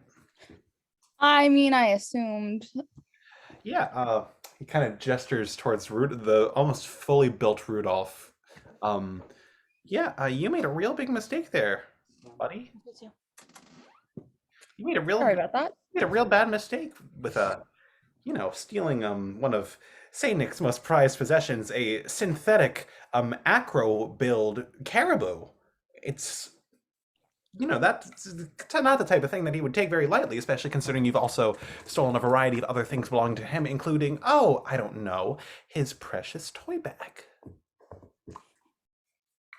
Well, to be fair, On suspect that the Nightsongs might have had something to do with it, and what I expected was maybe a frustrated former worker, maybe an embittered teenage boy, but you, young lady, shy young Holly Nightsong, who wouldn't might I ask if there's a little bit of sexism in there? The fact that you don't think is it that you don't think because I'm a girl I'd steal from you? It has nothing to do with you, girl. It's everything to do with the fact that you were shy. Quiet young Holly Nightsong who wouldn't dare raise her voice at an everyday elf working at the workshop, much less Saint Nick himself. It takes a lot of gusto, but honey, Thank you. Honey, that's not a good thing. You don't seem to realize that Saint Nick knows that Oh, what I know. you've done. Oh, so you do know. I've seen multiple of you. I assumed. I feel like that. Wait, can I have made that assumption? Is that a thing that I've assumed? Thank You you. can assume that. Sure. Yeah, I've seen multiple of you. So you know that, you're in a bit of hot water, young lady. Yeah, how? So you do understand also that when I go back to Saint Nick, I'm going to tell him that young Holly Nightsong, daughter of the recently missing Nightsong family of the workshop, that she is responsible for one of the many things that you have stolen from his workshop. There are only so many second chances that you can get, and How maybe much? it's just Okay. a one-time thing. But you just kept going. What is the currency in in not Iceland but North Pole? I'm trying to think of something that would be funny. And do I have it? Monopoly dollars. No, please. I love that. Do I have it? We're gonna roll for this. No. Great. Oh, Aidan, you okay? You're muted. Yeah, for some reason I took off my Invisalign and it took off with it a filling that I had from when I was like 10 and broke a tooth. Oh my God. Your dentures came out. Yeah. Actually, no, but genuinely, I'm like, I also don't have time to go to the dentist before I leave back for school, so this is my thing I'm dealing with for a while. Oh. It doesn't hurt at all. It's just like, I'm like, what the fuck? Yeah, that's No, I'm It's sorry. just inconvenient. Yeah. That's fair. Anyway, yeah, so Buddy kind of looks at you with a bit of a sort of a condescending look. Here's the thing, Mrs. Nightsong. You're a kid, right? You Yeah. might not know better. You might not know. Maybe your parents didn't teach you that stealing isn't okay. But if it was a one-time thing, it'd be fine. But you just kept going. No, it was a video game, and then it was a toy gun, and then it was a board game, books, an entire a piggy bank, and all of a sudden Santa's bag is gone, and with it is one of his trusty reindeer.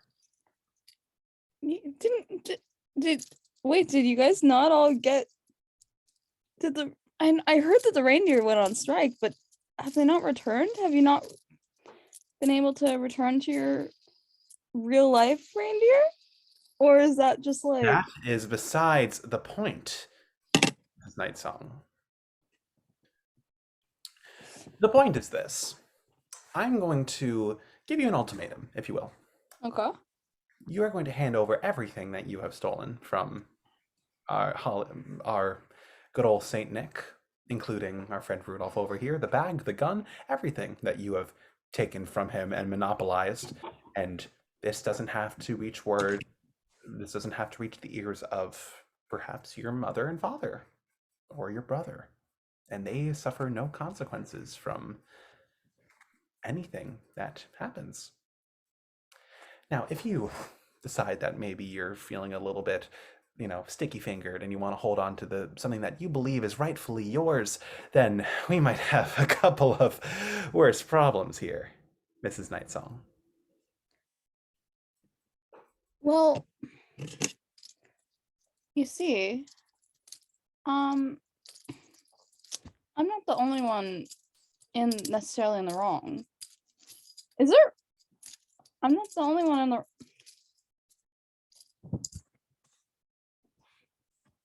What do? If this story, like, what do you think about the idea of? I don't know. I figure no one's gonna fucking believe that Santa Claus exists. Hold up. that was out of cam. I'm trying to figure out what the fuck my ultimate, because I'm not giving back my fucking gun, and I'm not giving back Rudolph. And Is Holly Yeah. pro gun? Is Holly pro murder? yes, no, I'm just kidding. Holly's not from. Put this man in a jar. Put him in a jar, shake him. Shake it. Do I have any jars? I have an 8+8 investigation. Let's go. I'm Put him in the bag of holding. Put him in the bag of holding. Do you have like alchemist tools or like tools that an artificer would use? Because I'm pretty sure jar is probably one of them. If I need alchemist tools, right tool for the job might help. As you're rebuilding Rudolph, make a compartment within him. Bag of holding. You know what? I like the bag of holding. Fucking. I mean, I just had the same brain blast moment. The little elf piloting Rudolph. You put him in the bag of holding?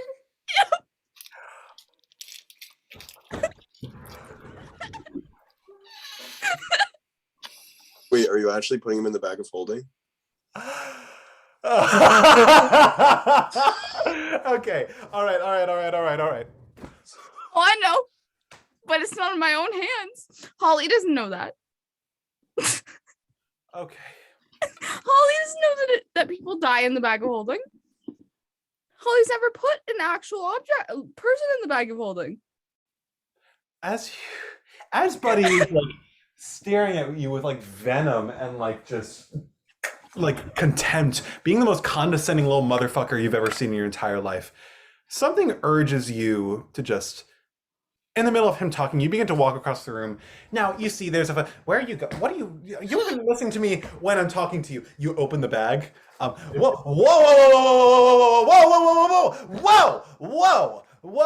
Okay, this is not very Christmas spirit of you.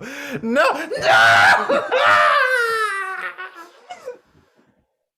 You hear his.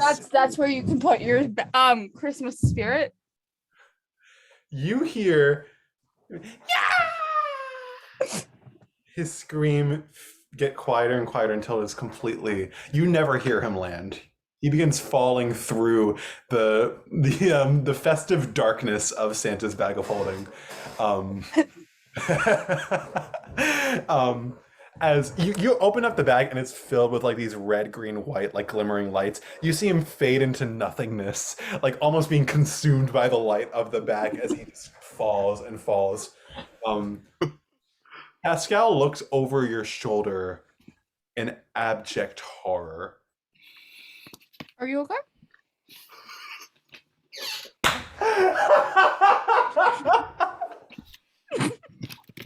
Not even flinching. Are you okay?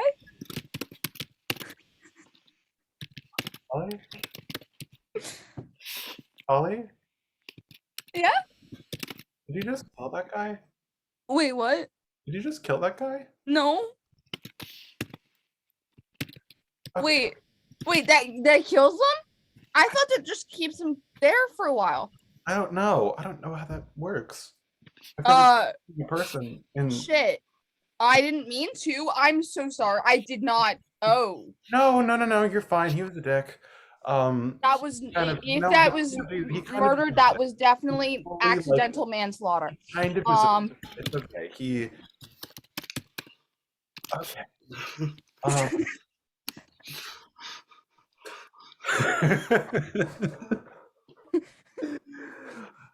Okay. To be fair, I knew. Holly didn't. Okay, I'm sure he'll be fine. I'm sure he'll be okay. Do you want to Hopefully. Rudolph? What? Want to finish working on Rudolph? Yeah, let's do that. Rudolph, let's finish. Jesus Christ. You guys finish up working on Rudolph. Mother of God. I think you guys have a nice like rest of your day after that.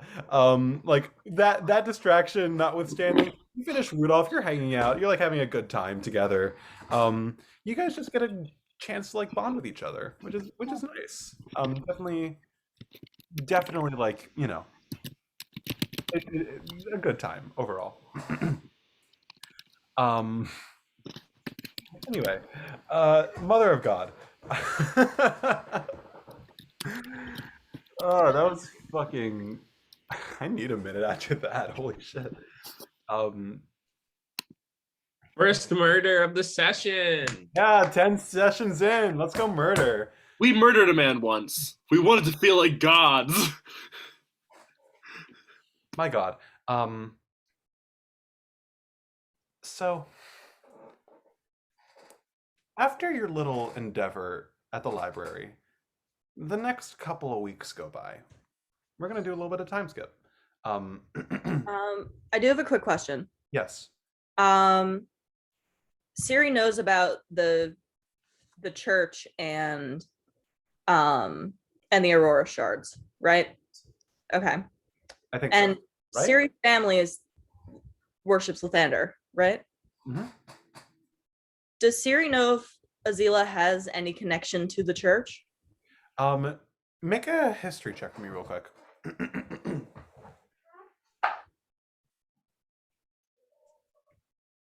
17. 17. You know that your parents are devout for Lathander. I think you know that Azila is also devout, but not like God-fearing American like your parents are. Parents kind of are. She goes to church with them. Not like crazy about it, but she's not like volunteering there or anything. No. Like, okay. Yeah. So the next couple of weeks go by, and surprisingly, they are without incident. After a really like hectic first couple of weeks, things begin to tone down a little bit. I'm gonna ask everyone to make what's going on. Is Pallas's social career dead? Like, is it like people fear him?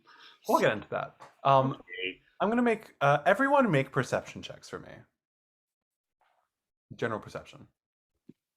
Is there something that I know about, like that I can give myself an enhancement to? Okay. 19. 19. 17. Ooh. 16. 16.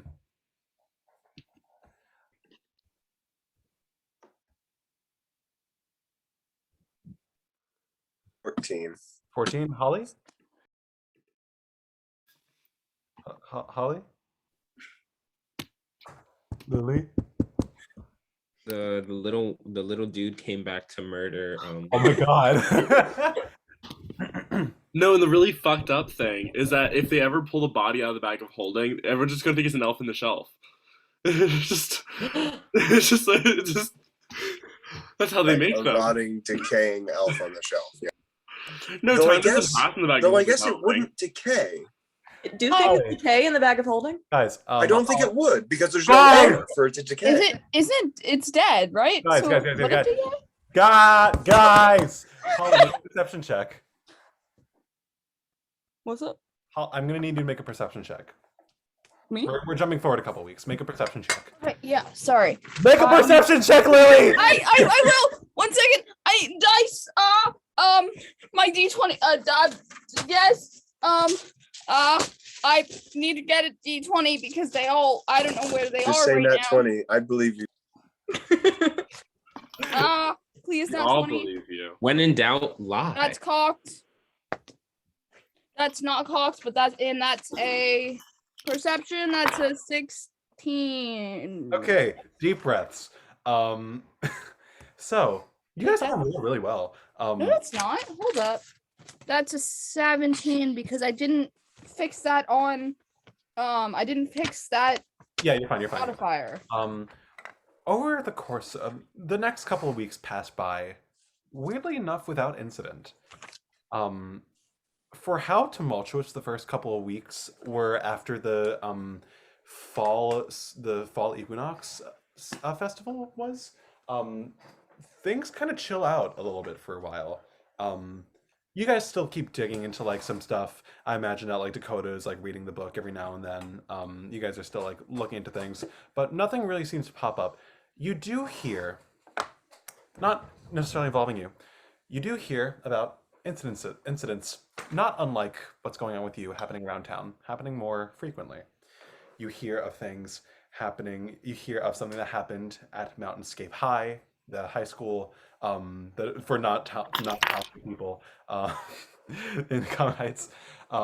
You hear of an incident at the railroad station of a train coming to life, and momentarily stopping all of the not posing an active threat, but getting the schedules way off because it did not feel like going any further and simply wanted to take a break.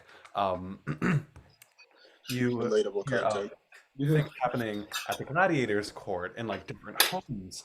You even hear of more stuff happening in Tempora Square. You hear of anomalies happening while you're not there.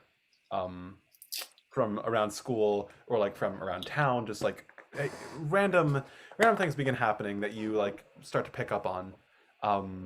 Nothing that you're really there for, but word of these happenings are reaching your ears for sure. Life at the School of Inspiration goes by about as normally as it can. Pallas, what did you roll? 16. 16. You, over the course of the next few weeks, you feel like you're walking on eggshells a little bit. You can sense that a little bit of a seed of distrust has been planted almost. Over time, it begins to become clear that the general sentiment is that the video was faked. To some degree. But the seed of distrust, this distrust that has been planted, is still very much growing. And you can tell that some people who you felt like more comfortable with beforehand are now beginning to pull away a little bit. Among those people, surprisingly, Emerine, you begin to see less of her. She kind of like is a little bit hesitant to be around you sometimes. She is like talking to you still, but you get the sense that she's a little like hesitant. Maybe a little bit hesitant to be seen with you or hesitant to associate herself with you. You don't really know what exactly it is. Can I get a deeper check on that? You can try and read her mind if you want. I was asking for an insight. Oh, insight, sure, yeah. Why do you think I want to read her mind? No. That's 17. You can tell that she like Emerine is a bit of a social climber. She kind of like latches onto people that she thinks can get her a little bit more status. Because she wants to just generally be well liked. That's kind of always been her vibe. And you think she's jumping ship because she's afraid that like if something happens again with Pallas's reputation, that she's gonna be part of the fall. And who's she been hanging out with since she's been spending less time with me? On a 16? 17. 17. You've seen her with her junior friends a little more, like people are her grade, or like some other seniors. You've seen her with Rufus and Aviva a little bit. You've seen her with Rizzy once or twice. Do I sense anyone like vying for my political spot? That's what I'm asking. Sorry? Do I sense anyone like gunning for my spot, like my social spot? No. The as far as the election goes, you know for certain no one else is going to run against Rizzy if you're running. No, I meant you not in my election. I mean my overall like. No. Anyone coming for the King Bee status? No. Okay, good. I don't have to destroy anyone. Yeah. So that's the general. Also, sorry. Last time I was around Rizzy was right when the video was released, and she seemed confused. Right? I got that from her. Has she said anything or like acted in any certain way that makes me think in a certain? Okay. You don't see anything particularly damning. The studies of the mind class continues without a hitch. They've been a little bit boring to start out with. They don't really get juicy until a little bit later in the semester. But just a quick question. Dakota and Pallas, did you guys approve for the deep dive? Mhm. Are What'd you say? do you guys consent to the deep dive? Okay, good to know. Cool. Uh, yeah. So you guys are doing that. Syriee, you go to a couple more exhibition matches, kind of like training more with Lena as the October 29th date is coming up fast and furious. Um, and in general, like, what do you guys, who are you spending your time with? What are you spending your time doing, like, over these next few weeks, starting with Enix? All right. I think Enix tries to do some research, handling school stuff, but also doing research on some of the stuff they found, whether it's being at the library at school or being at the library, the public one, or going to the church to find out some more information about the Union of Light. And yeah. Yeah. The Union of Light has been mentioned around church a lot. Now, as you've been around there, Krasinski hasn't made like a formal, like, big announcement about it, but you expect him to do so soon, as the weeks continue along. Anyone that you'd be like hanging out with in particular, that aside from the usual? Probably Bianca. Okay. Syriee, what are you doing over these couple weeks? Um, She's probably going to probably keep hanging out with like the same people she's been hanging out with, Dakota, Ezra. She's been sticking around Pallas, especially when they first like get back to school and people are like iffy. She's definitely made it clear that she's like by their side. And I think she's probably, I don't know, paying more attention to how Azil is acting at home. Just keeping an eye on that. Make an insight check.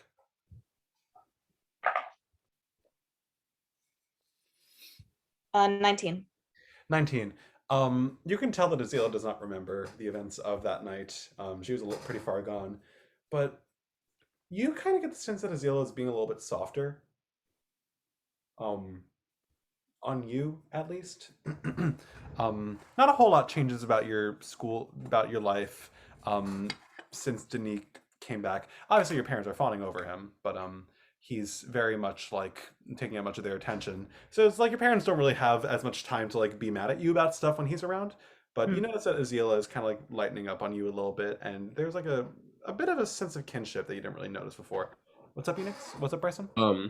Sorry, I also wanted to say I did want to go visit Ori really quick. Oh, before they come back to school. Yes. Gotcha. We'll get to that after this. Cool. Just jump back real quick. Holly, what are you doing over the next couple weeks? Honestly, I doubt there's any Santa literature. That's the first thing that like my brain goes to is like trying to figure out shit about Santa and the Saint Nick. Also, like, I'm definitely hanging out. I like, as for like who I'm hanging out with, obviously, like, especially after what happened, I feel like I would be gravitating a lot towards Pascal because like of the like Because you killed a man together. yeah. You don't know that he's dead. That's true. I mean, Holly doesn't know that she's dead. I know how a bag of holdings work. Unless he's different. Someone wanted a respirator for Christmas. He's built unless different. he's built quirky. different. Unless he's quirky, he's probably dead. But basically, yeah. So I'd be hanging out with like a lot with Pascal. I would also hang out still with like Enix and like Roselle and those people. Yeah. I feel like you're also hanging out with Lazaro a lot by proxy. Yeah, and actually, I want to have at least at one point, challenge him in a duel of why did I almost just say a chronic candy? No, Call of Duty. Okay, we can actually really quickly like role play that after, just like very quickly. Yeah. But Dakota, what are you spending your time doing? Well, as you know, I joined the team, Yes. right? So I'm going to practices and I'm doing all that and also balancing, still working at the lodge, which I imagine is now picking up steam as it gets Colder. deeper and deeper into the colder months up in Yeah. Washington. Just in general, can you make me an athletics check with advantage? Ooh, okay. All right. I'm gonna crit fail 2 times.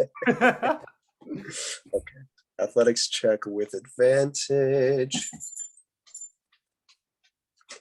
I got a 2 and an 18, so I'm gonna take that nice 18, please. That is 25. Dakota, you are fucking killing it at Siege Ball. You are a natural, like straight up like Ezra, Rufus, Saugus. I cannot believe you weren't there already. You are like kind of a beast out there. You are. I imagine you're kind of like the equivalent of like. I don't really know how real sports work, so I'm gonna like use Quidditch as an example. You're kind of like you're kind of like sort of a chaser role, like kind of being really active out there. But like your speed, your size, your strength, it is impressive. The coach takes a very quick shining to you, and you are very quickly beginning to prove your worth as a budding athlete. Can I quote you? Yeah. I don't know real sports. I'll use Quidditch as an example. God. Anyway, and Pallas. Nerd. Okay, real quick, I just gotta quote you before it leaves my mind. And does Dakota find out anything else from the book? You read the book over and over again. You like glean the details, but you don't get much more.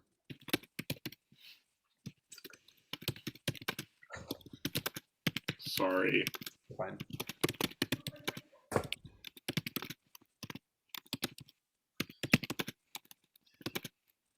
Whoa.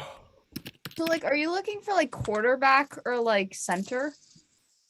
Like I'll quarterback. do that later. I have it written down. What Okay. sports is Siege Ball kind of supposed to be again? Like a mix of Is what it and like what? hockey? Rugby, right? Like rugby. Like rugby, hockey, a little bit of Quidditch. If you need, Okay, so if you need for probably hockey, just- I got you. Like European handball. Yeah. And Pallas. Forgot about European. Yeah, so Okay. Pallas has been mostly hanging out with Syriee and Ezra. Just like the two he kind of like trusts right now. I think he's very much again walking on eggshells. I think for a number of reasons, Siri's really good for that, and a number of reasons Ezra's really good for that. Nice. Working on just kind of rebranding almost, like kind of like fixing his image, and overall very much interested in planning Halloween almost as like this is how I'll get the people's love back. Like this will be like how I do it.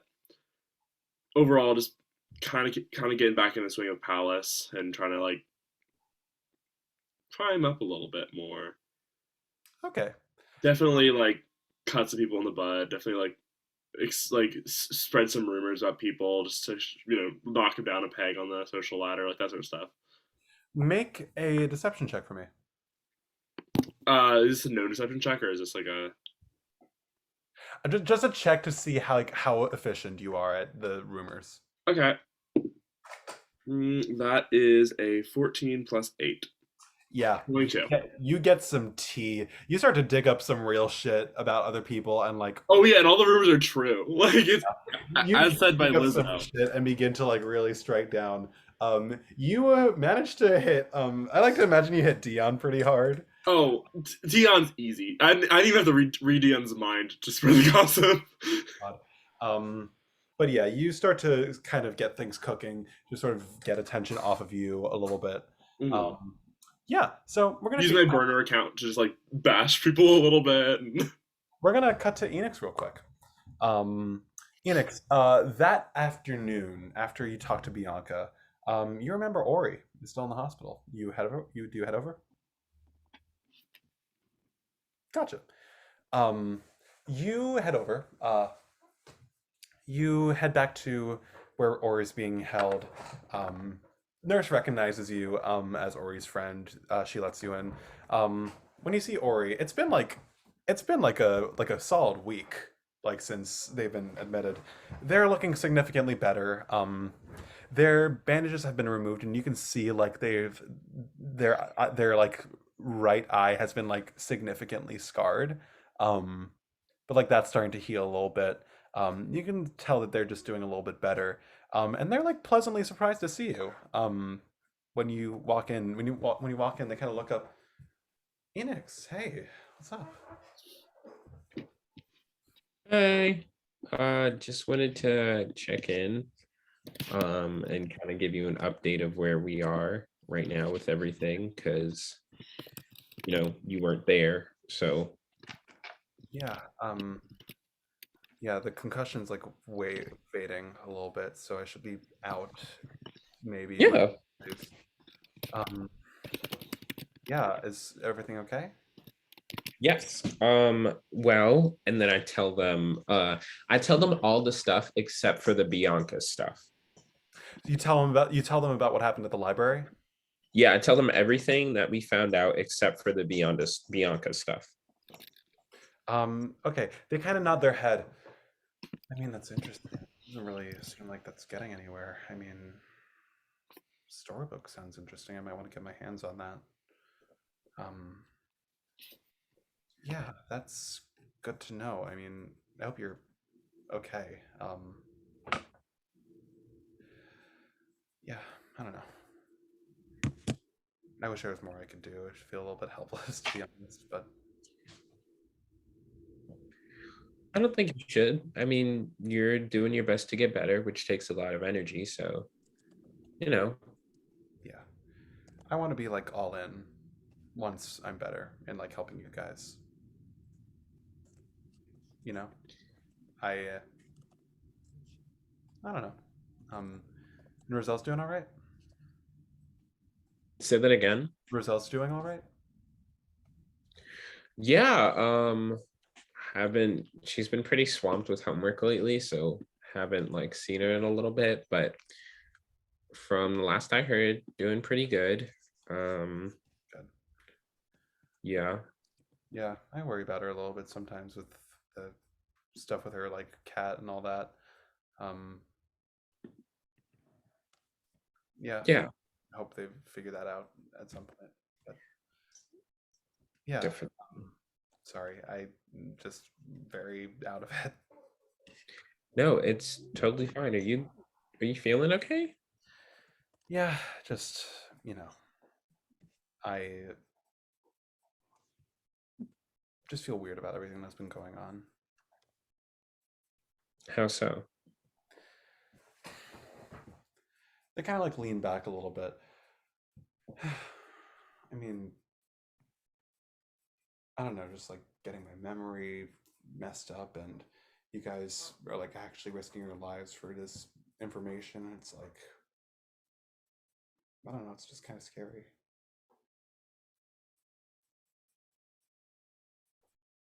Yeah. But you're one of us, so we fight for each other or whatever. Their little like bug mouth curves into a smile upon you saying that. Yeah, and I promise I'll like get the chance to actually fight for you guys sooner or later. Quick question. Do you know anything about like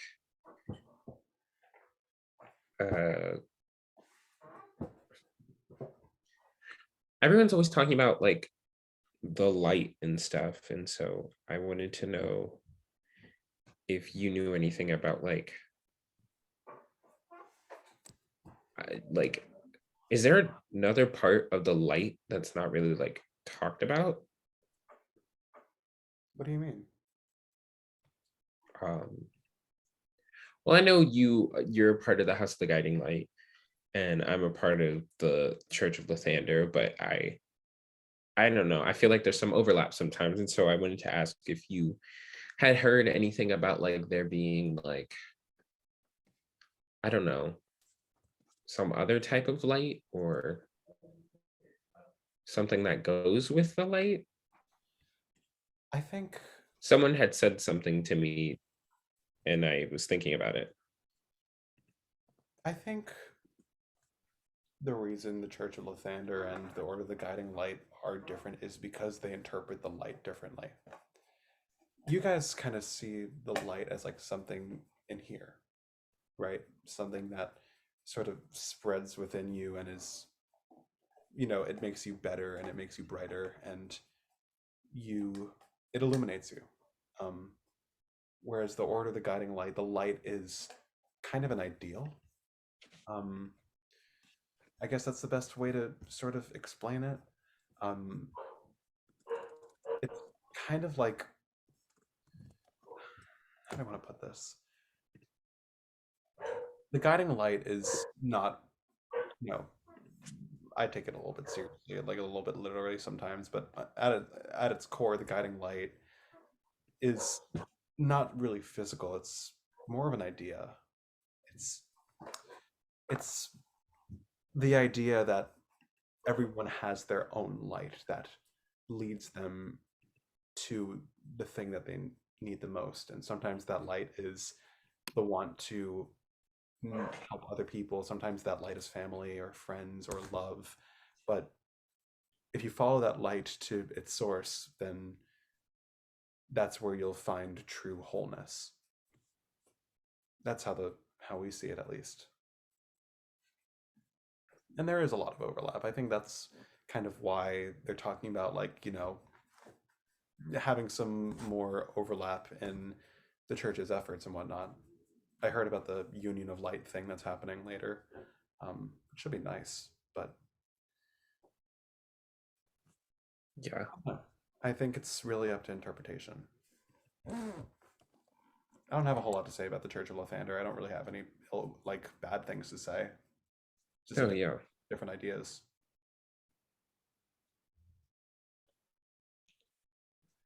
Cool. Thanks.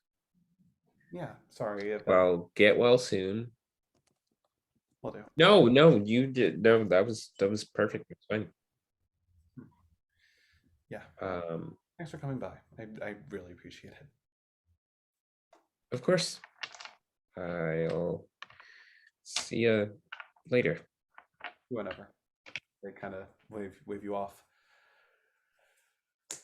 Holly, at some point during the week, you actually find time to sit down and actually hang out with Lazaro for once, which is certainly not something you would expect to do, but that week, you get an invite to his place and you head over to the Comet Heights apartment complex. Lazaro's apartment is kind of teeny, a little bit on the smaller side for sure. A little bit cramped, but still for sure home. And he leads you into his room really quick, for you to have this little face off. Lazaro's room is covered head to toe in anime posters, game posters, a lot of Nintendo merch, a lot of old gaming stuff, posters and banners from How many amiibo does he have? What? How many amiibo does he have? Oh, he has a full ultimate set. I gotta ask. I gotta ask. Does he have weird waifu posters? No, actually. He has pictures of female anime characters and in the posters, because they're posters of the cast and stuff. From shows I'm gonna say Naruto, Jujutsu Kaisen, My Hero, a lot of. That's rude, Bryson. You shouldn't say that. Notice how my room is completely barren of any Gamer lights. All right, listen. He does not. God. Roll investigation. You see, his cute. He's got a big old desktop set up at his desk, a gaming laptop setup. Also a bunch of toolboxes and old, a bunch of spells in a can sitting on the floor, failed spells in a can. That little project he was working on. Buddy. And on his desk, there are like countless pages of notes on like graphing paper, like mathematical equations and like code lines that he wrote down. Um, he sees you look at that for a second and he's like, yeah, so Pascal and I have actually been working on something like on the side from school stuff. Um, we work Ooh. on a lot of like projects together. Mhm. We're actually working on like developing a game using some like this cool engine we found online. Um, Ooh. we're still kind of working it out a little bit, but it's kind of coming along really nicely. We've been You doing ever need a playtester? I'm always down. I appreciate the offer. We'll see about that. He like smiles like a little bit proudly. You're just worried because you think you'll win. Excuse me? Nothing. Was that a challenge, Holly Nightsong? I mean, it was. Yeah. Yeah. No. Yeah. Instantly, there's an Xbox controller in your hands. That he's, all right, you're on. Make a what check did we make for the video game stuff? Sleight of Did we hand. make? Sleight of hand, I think. Yeah, probably. Make a sleight of hand check. I remember the last time Dakota played video games, I had advantage, though I still rolled terribly. So yes, it was sleight of hand. So, I probably lost this one, but it's fun. He's got a. What'd you roll? I got a 12. It's a close match, but he does overtake you. Sorry. Eventually. How does it feel to have lost? Don't worry, I'll get you another time. Another time I'll win. I promise you. You've won the battle, but you haven't won the war. All right, fine. And you guys are just playing for a little bit. Just having surprise, like you guys are like talking for a little bit. You like surprisingly have a decent time. Yeah. Talking about video games for a little bit.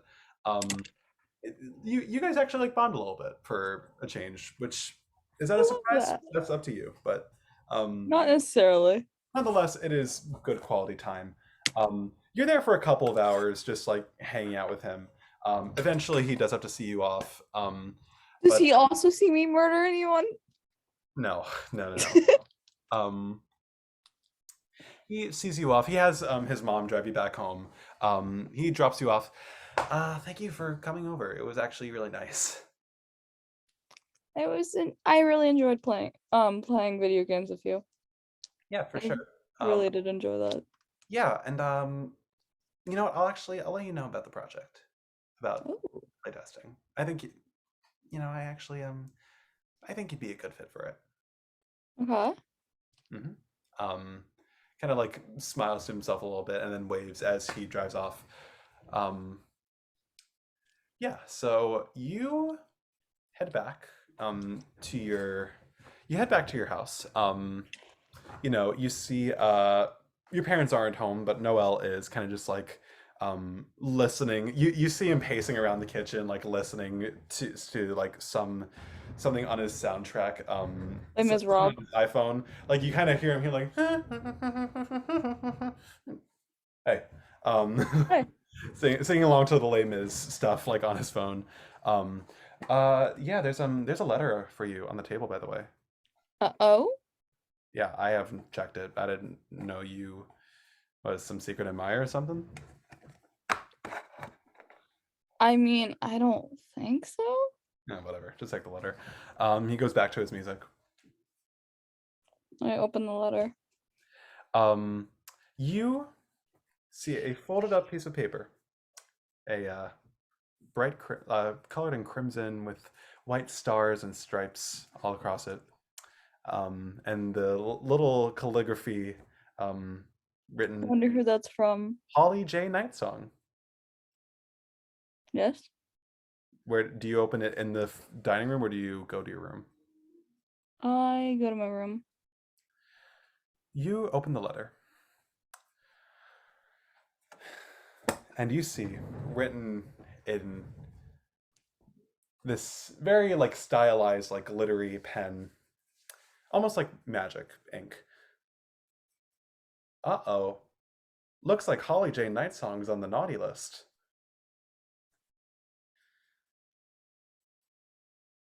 You know what you have to do.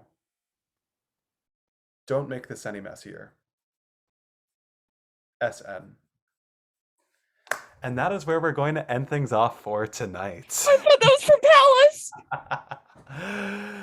Yeah, I also thought it was from Pallas. I'm like, oh, what did I write? God.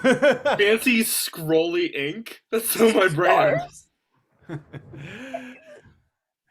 Guess who's being threatened? You better close your windows. You better lock your door because You it's better not watch Christmas out. You anymore. better watch out. You better watch better out. watch out.